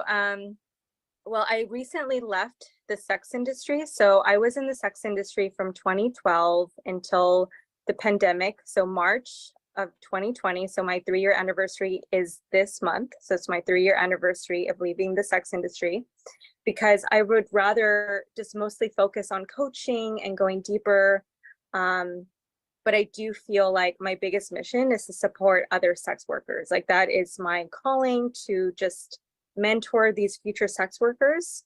If other sex workers want me to mentor them, that would be a dream come true. Like any way I can support my fellow sex workers would be something I would look forward to. And I do have to say, endorse one company that completely changed my life, and that was Bondage. So shout. Unmute. It does help to unmute. I'm going to bring you back on, Omashar, because I'm curious. Having been the person that said, let's have Arika on the show again tonight, what stood out for you? What made you suggest Arika, and watching this again? Just because of her bright, honestly, I forgot the content. And then when I just felt her spirit, I really wanted to see it again and share it again. And it's interesting because the show that it came out of was all about this topic. It was different, and seeing it in the context of Deepak Chopra and Elijah and everything, and suddenly having the sex worker thing in there, suddenly I'm noticing all the places of myself where I'm feeling triggered by watching it, which is kind of interesting. And it's I don't know what, there's nothing to do with it, but I'm just being open. And so I love that she thinks that she's a light worker, because she is. Totally. Absolutely, truly. And so I'm just feeling in myself where maybe there's still judgment there. I don't know. But, until you get faced with something, the reality of something, it doesn't trigger whatever spaces are within you. And so I'm celebrating the fact that it's come up in me, and I'm going to bring the light into those places and embrace it more. So, yeah. Yeah, I noticed it too. I didn't have a judgment, but it was like when we have an entire show on the topic and we've kind of eased into it, but it was an interesting juxtaposition to go from Deepak Chopra to Arika, Well, but it that's what I'm proud of in terms of our show, because I do want us to give voice to the next generation, and to bring on quantum healing one night, and to bring in really understanding the sex positive movement on another night. Because it's our whole world, and we have to embrace and love everything into wholeness.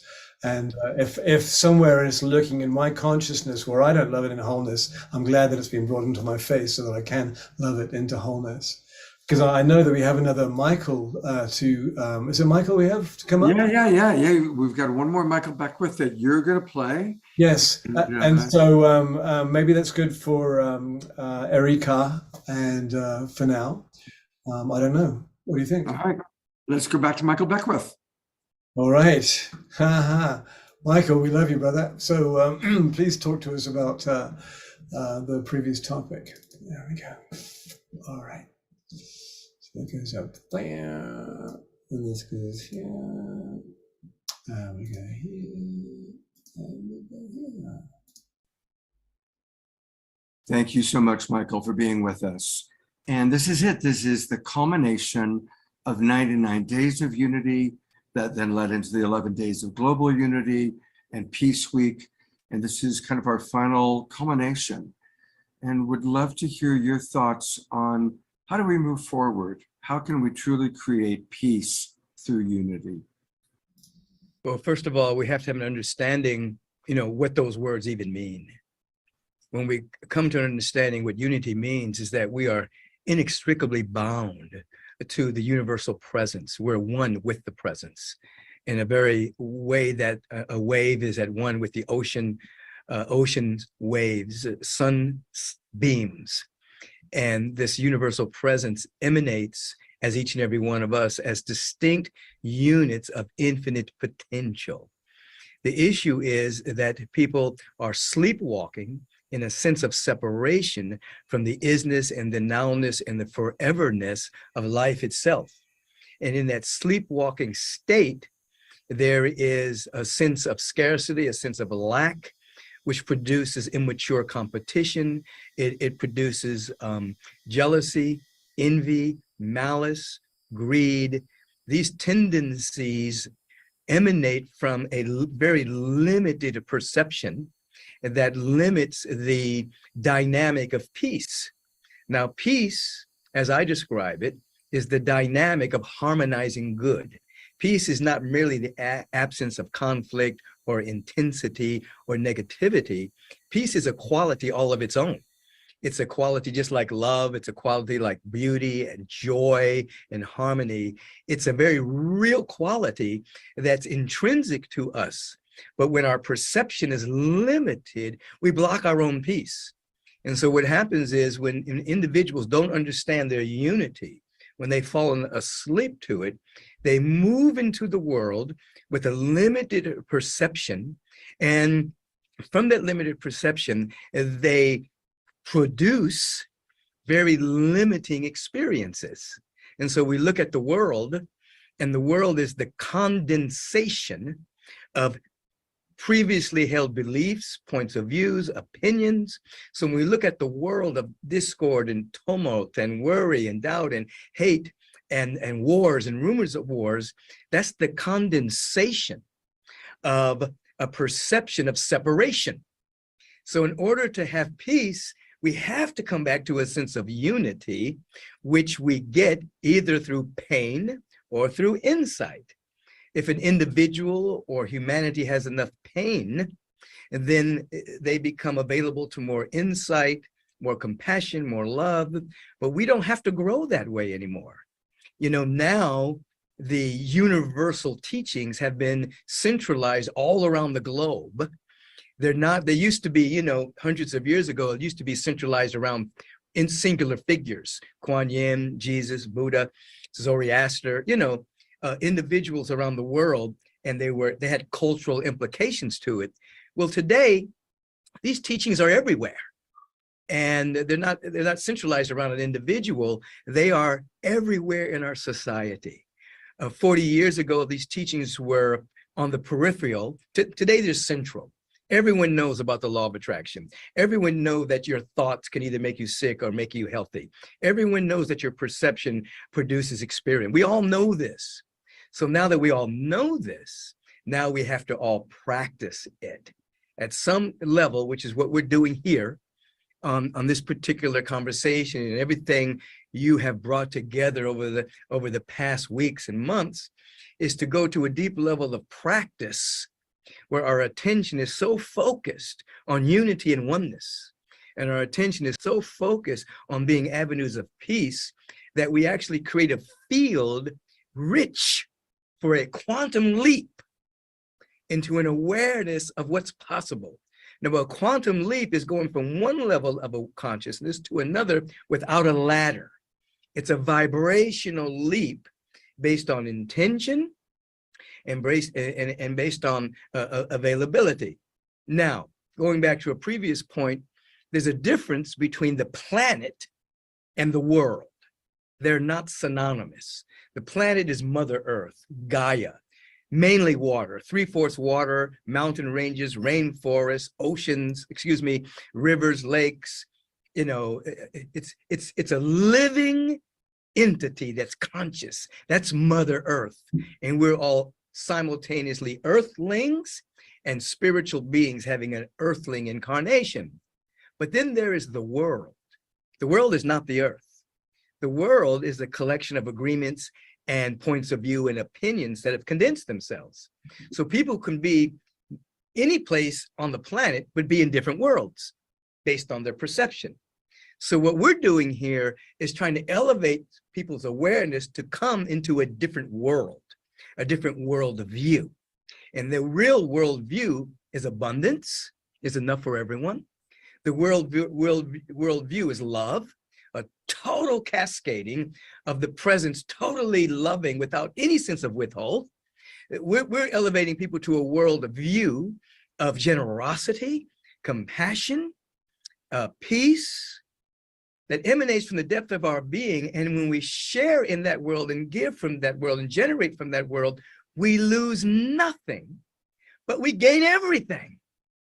And so we're inviting people to come out of the myopic point of view of scarcity, lack, limitation, separation, and come into the real world in which abundance and the beauty and life itself is totally cascading out of no thing to become the very somethingness of our existence. And so when you ask, how can we bring peace from a sense of unity? The consciousness of unity is extremely important. And today, metaphysicians and mystics have been teaching this for hundreds of years. Today we have allies in science. The mystical marriage has happened again. What was divorced in the Middle Ages, now the marriage has happened again. You have evolutionary biologists, you have quantum physicists, you have epigenetics, you have individuals that are now basically sharing scientifically what metaphysicians and mystics have been teaching for years, that we are inexplicably bound, integrated in the fundamental reality of oneness. There is no separation, it's an illusion. And so so through affirmative prayer and meditation and life visioning and sacred conversation and high fellowship, we break the limited perception, embody insight, and we begin to live in the world of unity right now. And it's not an escape. It's not pretending that bad things aren't happening on the planet. It's not burying our head in the soil and pretending that there aren't issues. It's the exact opposite. When we are fueled by a sense of oneness and unity and peace, we go into the world, but we are of a higher frequency. We're actually bringing into the world love and peace and harmony and joy. We're actually bringing compassion, kindness. We're bringing it into the world so that we become vibrational clearinghouses. We actually become clearinghouses that can basically transmute the thought forms emanating from the separation, transmute them to a higher frequency, and we literally become untouched by the lower frequencies because we're vibrating too high to be touched. However, we can have an impact on the lower frequencies. So understand what I just said. The lower frequencies don't have an impact on us, but because of our higher frequencies, we have an impact on the lower frequencies, which begin to speed up and vibrate at a higher level. So we can literally change the world through having a real sense of oneness and an intention to be a vehicle of peace, not pretending that destructive things aren't happening, not pretending that hate isn't in the world, but coming to an understanding that love is more powerful than hate, that peace is more powerful than discord, that joy and beauty are more powerful than seeming ugliness. They vibrate at a higher frequency, so they're more potent, more powerful.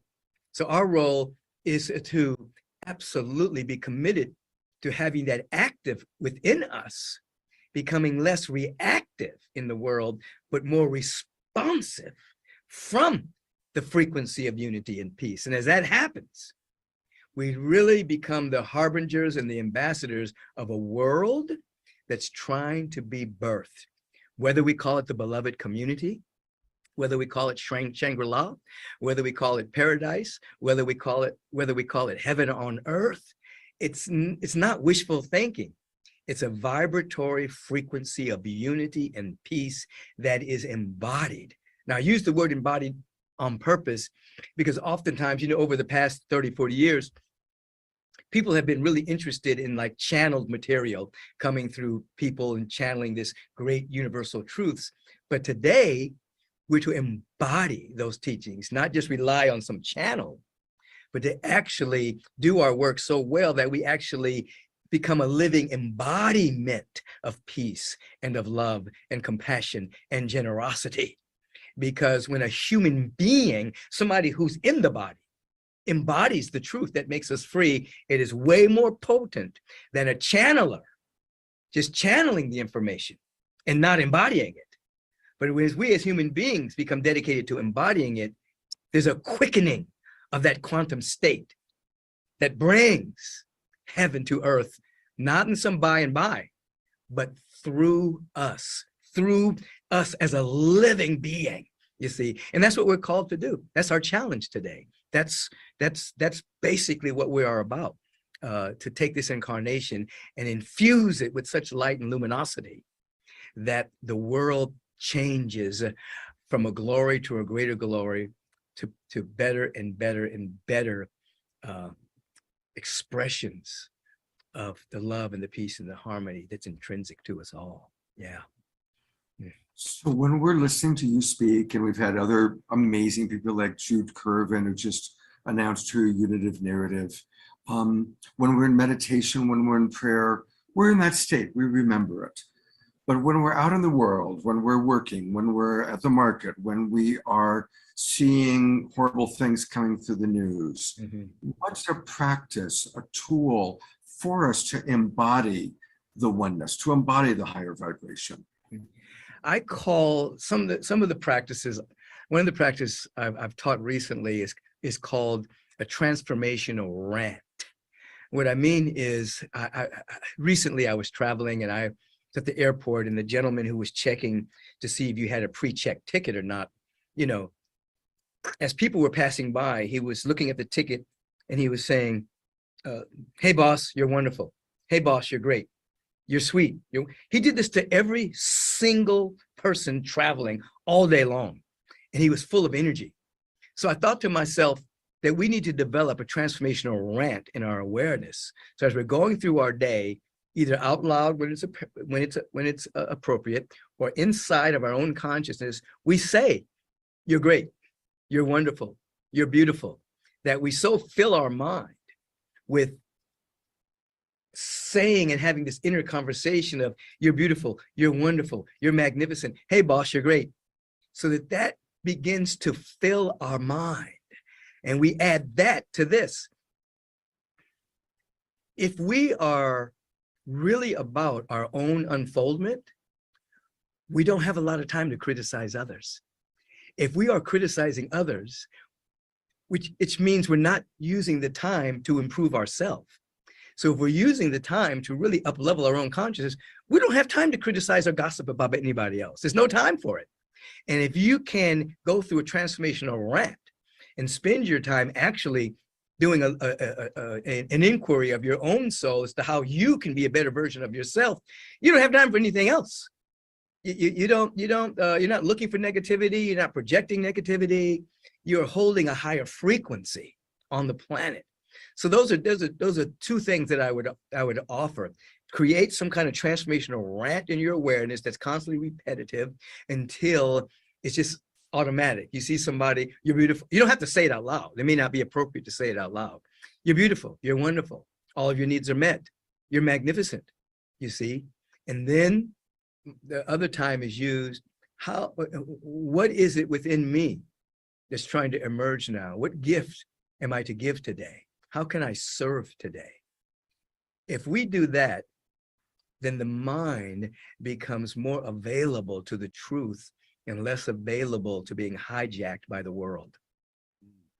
My mentor, Marshall Rosenberg, my favorite quote was, the greatest joy in life is to contribute to the well-being of another. Always ask, how can I make life more wonderful for you? And that was his transformational rant. That's right. And see, the key word, the key thing at this time in human history is practicing that, because the teachings are everywhere. You have all manner of people now jumping up, putting up websites and teaching these principles. Many of them are novices, many of them are just started, but it's okay, there's nothing wrong with that, because they're teaching themselves as they're learning. But now it's everywhere. When I started teaching 40 years ago, people thought I was weird, you know what I mean, and exotic. you know, and then that which was peripheral has now become central. So now it's all, people have caught up to the teachings. But now that we know this stuff, and it's again been proven by the allies of science and evolutionary biologists and quantum physicists, now it's time to practice, and to have a practice every single day so that the embodiment takes place, so that we can actually be in the world fully, but be of the emerging paradigm that needs us to express itself on earth. It's not just going to come out of the sky and happen.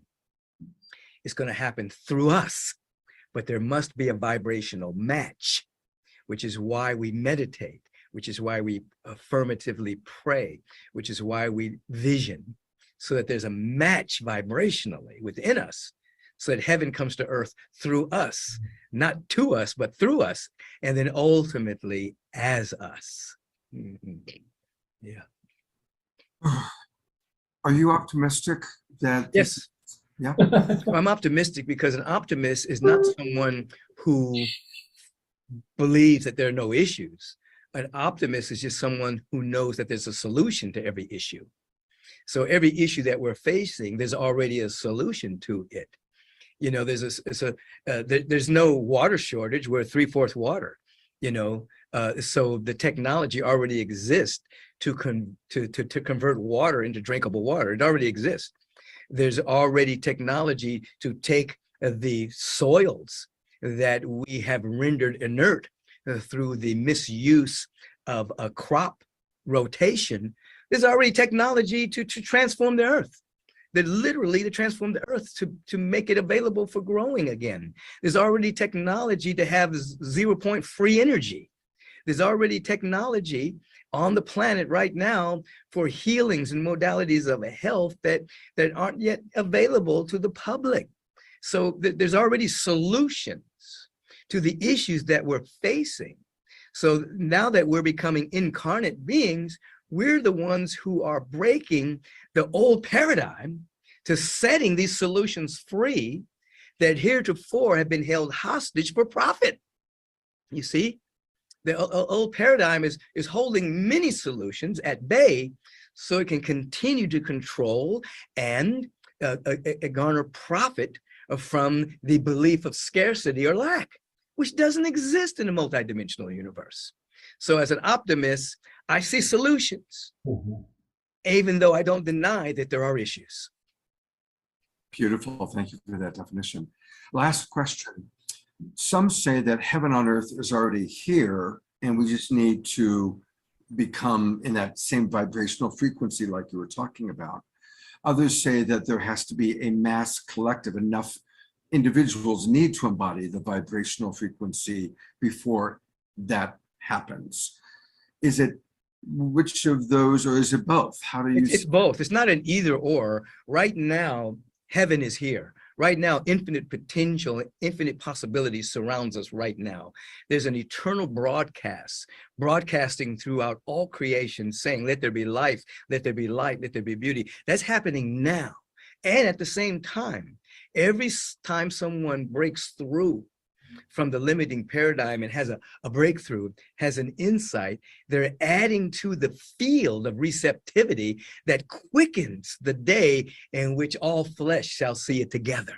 So it's both and. It's here and now, and many people are already living in it, and the people that are already living in it are adding a kind of a momentum so that other people can see it more quickly. In other words, the veil is thin, you see. And as anyone rises up, you know, there's a quantum statement that's attributed to Jesus the Christ, Yeshua ben Joseph, when he said, supposedly, as I am lifted up, I draw all unto me. That's a quantum statement. As I go into a higher frequency, I bring everyone up. So as each and every one of us move up, and you know, it's really no up or down in an infinite. It's really, as we expand our awareness, we can use the word up and down as a linguistic convenience. You know, we draw others into that frequency. So it's both. It's here now, and more people will see it as more people are being it. I've got to ask this last one. So as we and the people watching this program are lifting up, do you believe that there are dark forces trying to bring us back down? Some people believe that, some people don't. What is your thought about that? There is what you call ignorance that has hijacked individuals' minds, individuals with bodies, individuals without bodies.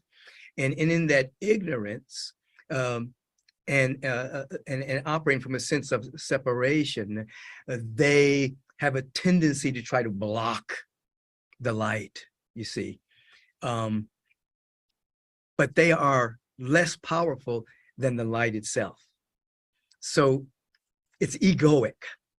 And whenever you rise, then the egoic dimension individually and collectively tries to suppress.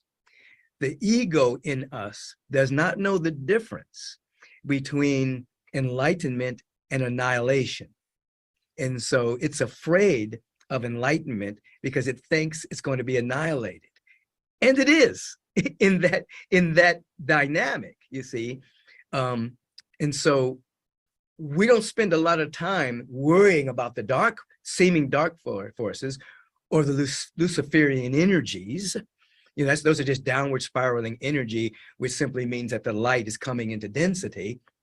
We don't spend a lot of time worrying about that. We spend most of our time raising our frequency because it's way more powerful than the energy that's seeking to delay that.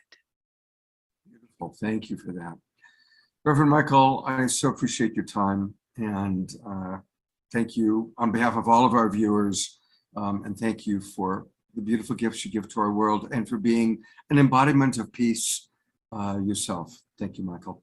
Hey, it is absolutely my joy to be with you. We here at the Agape International Spiritual Center are absolutely in alignment, in sponsorship, in vibration, and in frequency of all that's happening in this dynamic program. Thank you for the invitation. Viva la raising the vibrancy. Thank you. Yeah. Thank you so much, Michael, for being with us. And this is the culmination.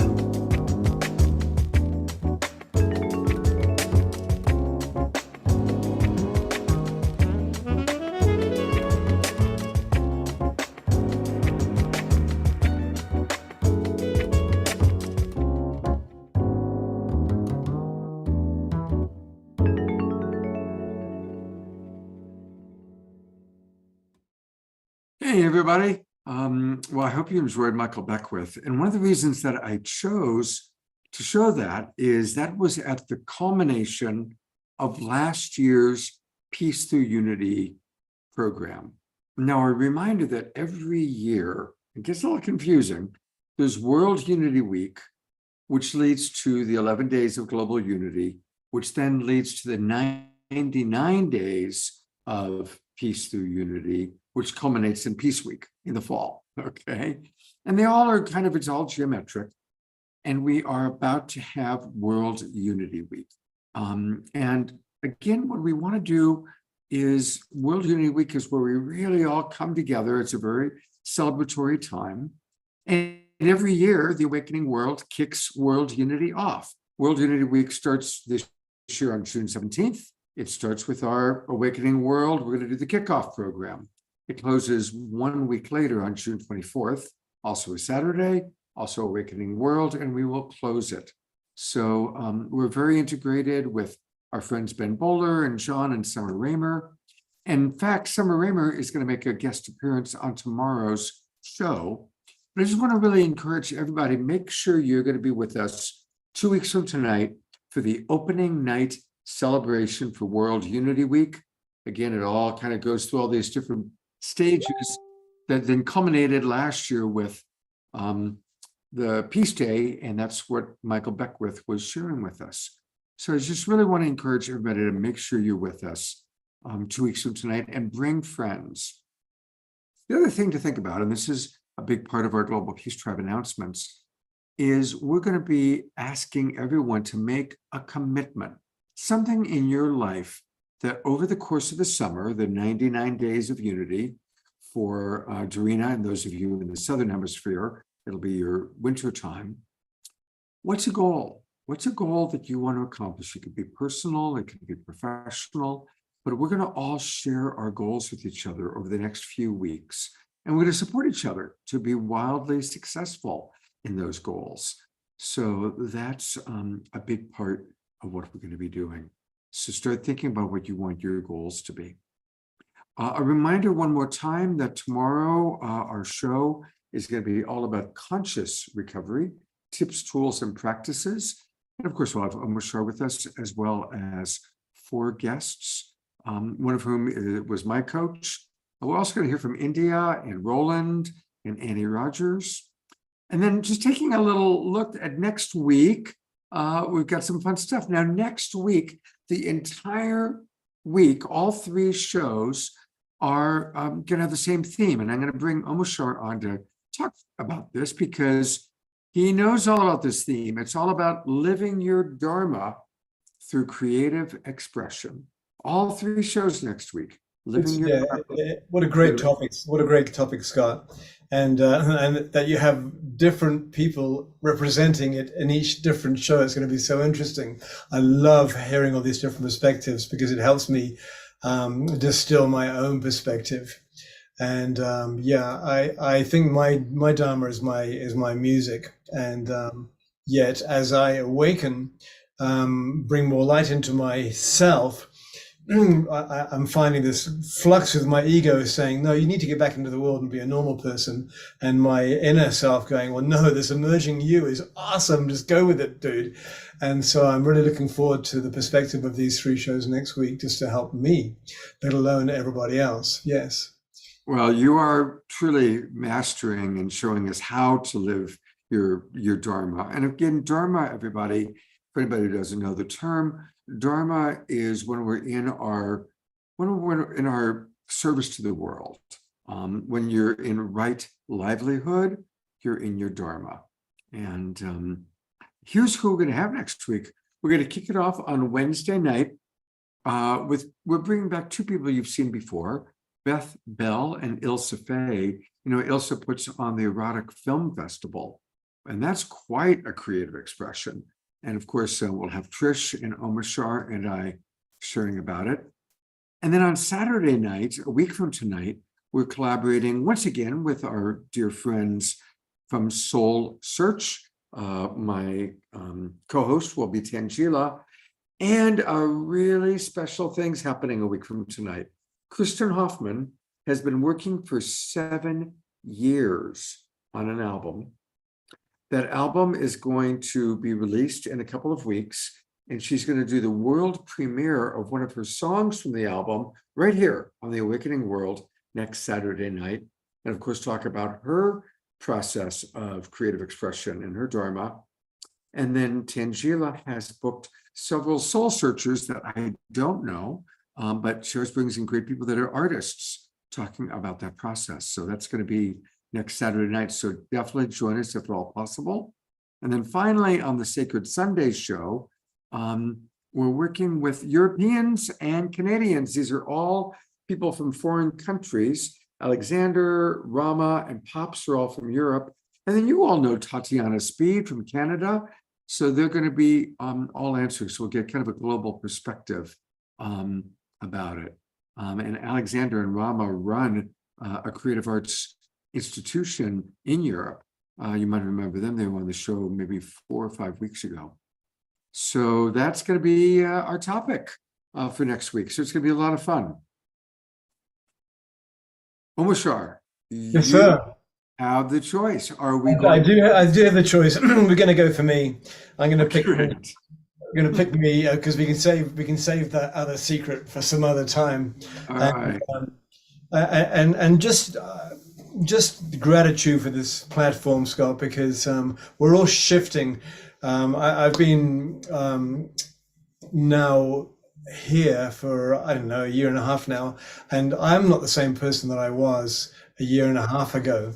And there's been quite a struggle going on within me to emerge.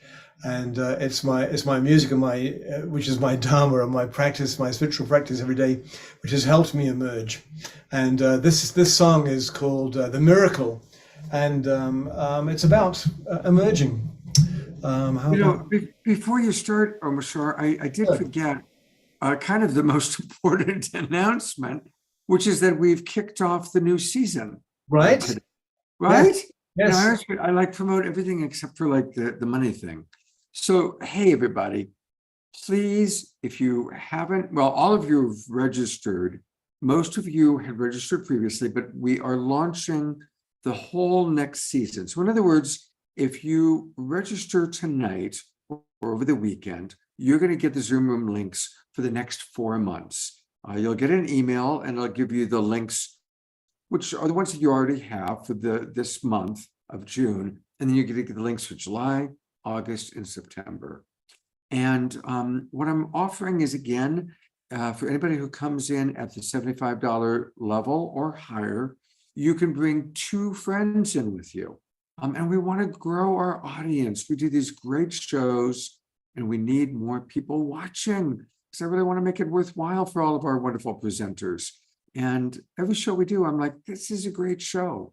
So I've put the link into the chat box and would really appreciate, please register for this next season, get your links and be generous. Come on in at the higher level and then email me with the, and my email address is right there.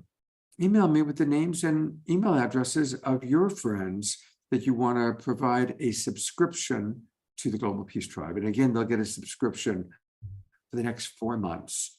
So I'm so glad I remembered to do that. I know, right? It's funny, isn't it? It's like I've been in this Dharma business for years and I haven't had a business cap on. It's like, give me a manager. I should have a, I don't know, not a Tesla, an electric Mercedes by now. But You should. Yeah, really. However, I'm happy. I'm whole. I have a roof. I have family. I have food. And Ayata, thank you for that comment just now. I appreciate that because I appreciate it myself too. And also tonight, in a couple of hours, it's a strawberry full moon. So it's a really good time to meditate and have strawberries. Dipped in chocolate, of course. If it was my mum, it'd be dark chocolate, but me, I'm a milk chocolate dude. So. All right. So you either need to be dancing or registering for the new season while he plays this song.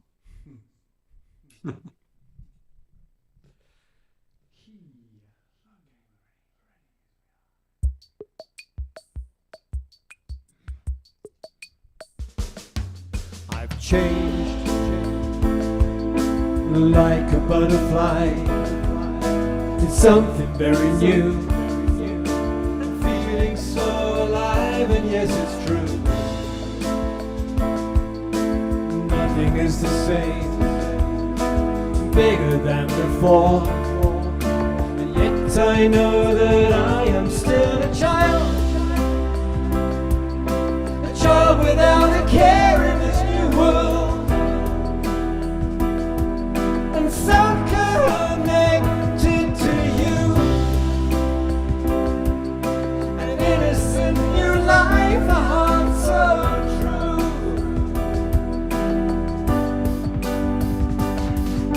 A dream that seems so far away is living here in me, freeing all the pain that paved the way. The miracle of love has opened up the door, and now I know that I am still a child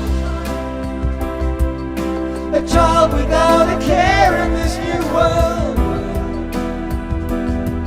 and so connected to you. Life, a heart so true.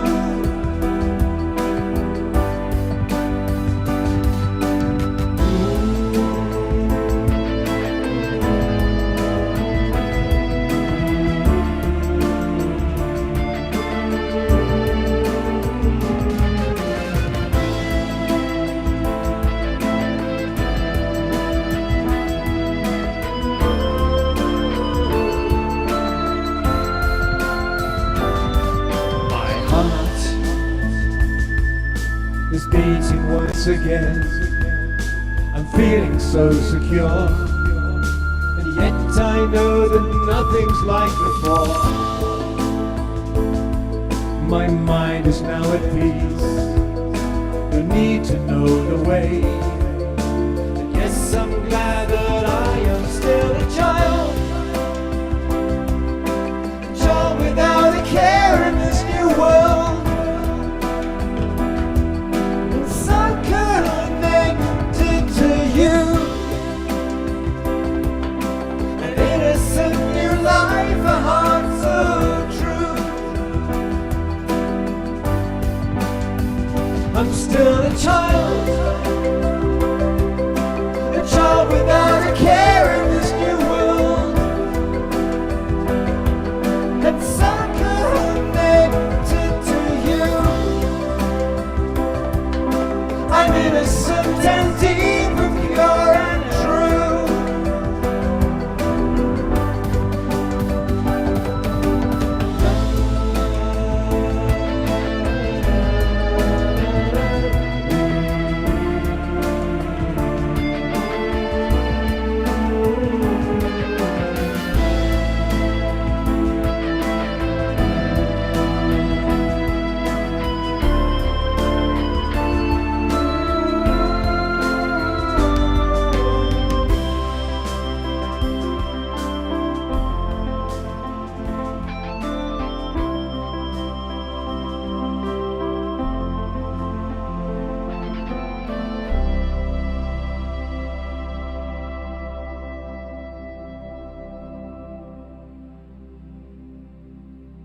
Beautiful. That's all. Twinkle, our beloved brother Omar Shah. That was a perfect song for tonight. Inside, we are all children. Absolutely. Yeah. Absolutely. Omar Shah, thank you so much for all your support today. It was a little bit of a tricky show, right? It was definitely. Oops, I think we're cross spotlighting each other, brother. There we are. Oh, hey. Here, I'll do it. I'll put us both on. There we go. It was a challenge. However, when there's a challenge, you rise and you can either sink or swim, and we swam. So, yay. I love what Mark just wrote. Mark wrote, I'm in continuous amazement at Omar Shah's inspired creative output. He's so perfectly a musical centerpiece of the awakening world in the Global Peace Tribe. Mark, thank you so much. Coming from you, who is a consummate professional, if any of us could see what Mark is up to at the moment, we'd be mind expanded. I was going to say mind blown, but mind expanded. There he is at his suite in Houston, where they are paying him well to be a big part of a show. And we love you, Mark. Well, what is the show called, Mark? Show is an Italian comedy, commedia dell'arte. The origin of slapstick. It's called The Servant of Two Masters. Right. Well, that's famous. Yeah. It's an incredibly funny show, and it's been funny for 300 years, just like the best Shakespeare comedies. So I'm doing that until July. And so if anybody's in Houston, you can contact me, through the chat here, and I can get you comp tickets. It's a major theater. This theater won the Tony Award about 20 years ago for being the most outstanding regional theater in the U.S., and I've never seen anything like it. So it's very cool to be part of this. Thank you, Mark. Proud of you, man. That's awesome. Omar Shah, I'm going to email you a couple of videos just in case I'm having a problem tomorrow that we're going to need. Okay, I shall download them tonight in between my addictive tendencies, which I get into after these shows. All right. Well, we'll work on how to manage those addictions tomorrow. Hey, take care, everybody. Thank you so much for being with us. Thank you for your patience. Please do register for the new season and bring in more people. Let's grow our audience. Okay. I need your support with that. I need your help. All right, everybody. Much love. See you tomorrow. Good night. Oh, let me go to gallery review one more time. I almost forgot. I always like to do that, so we can say goodbye to everybody. Take care of everyone. Good night.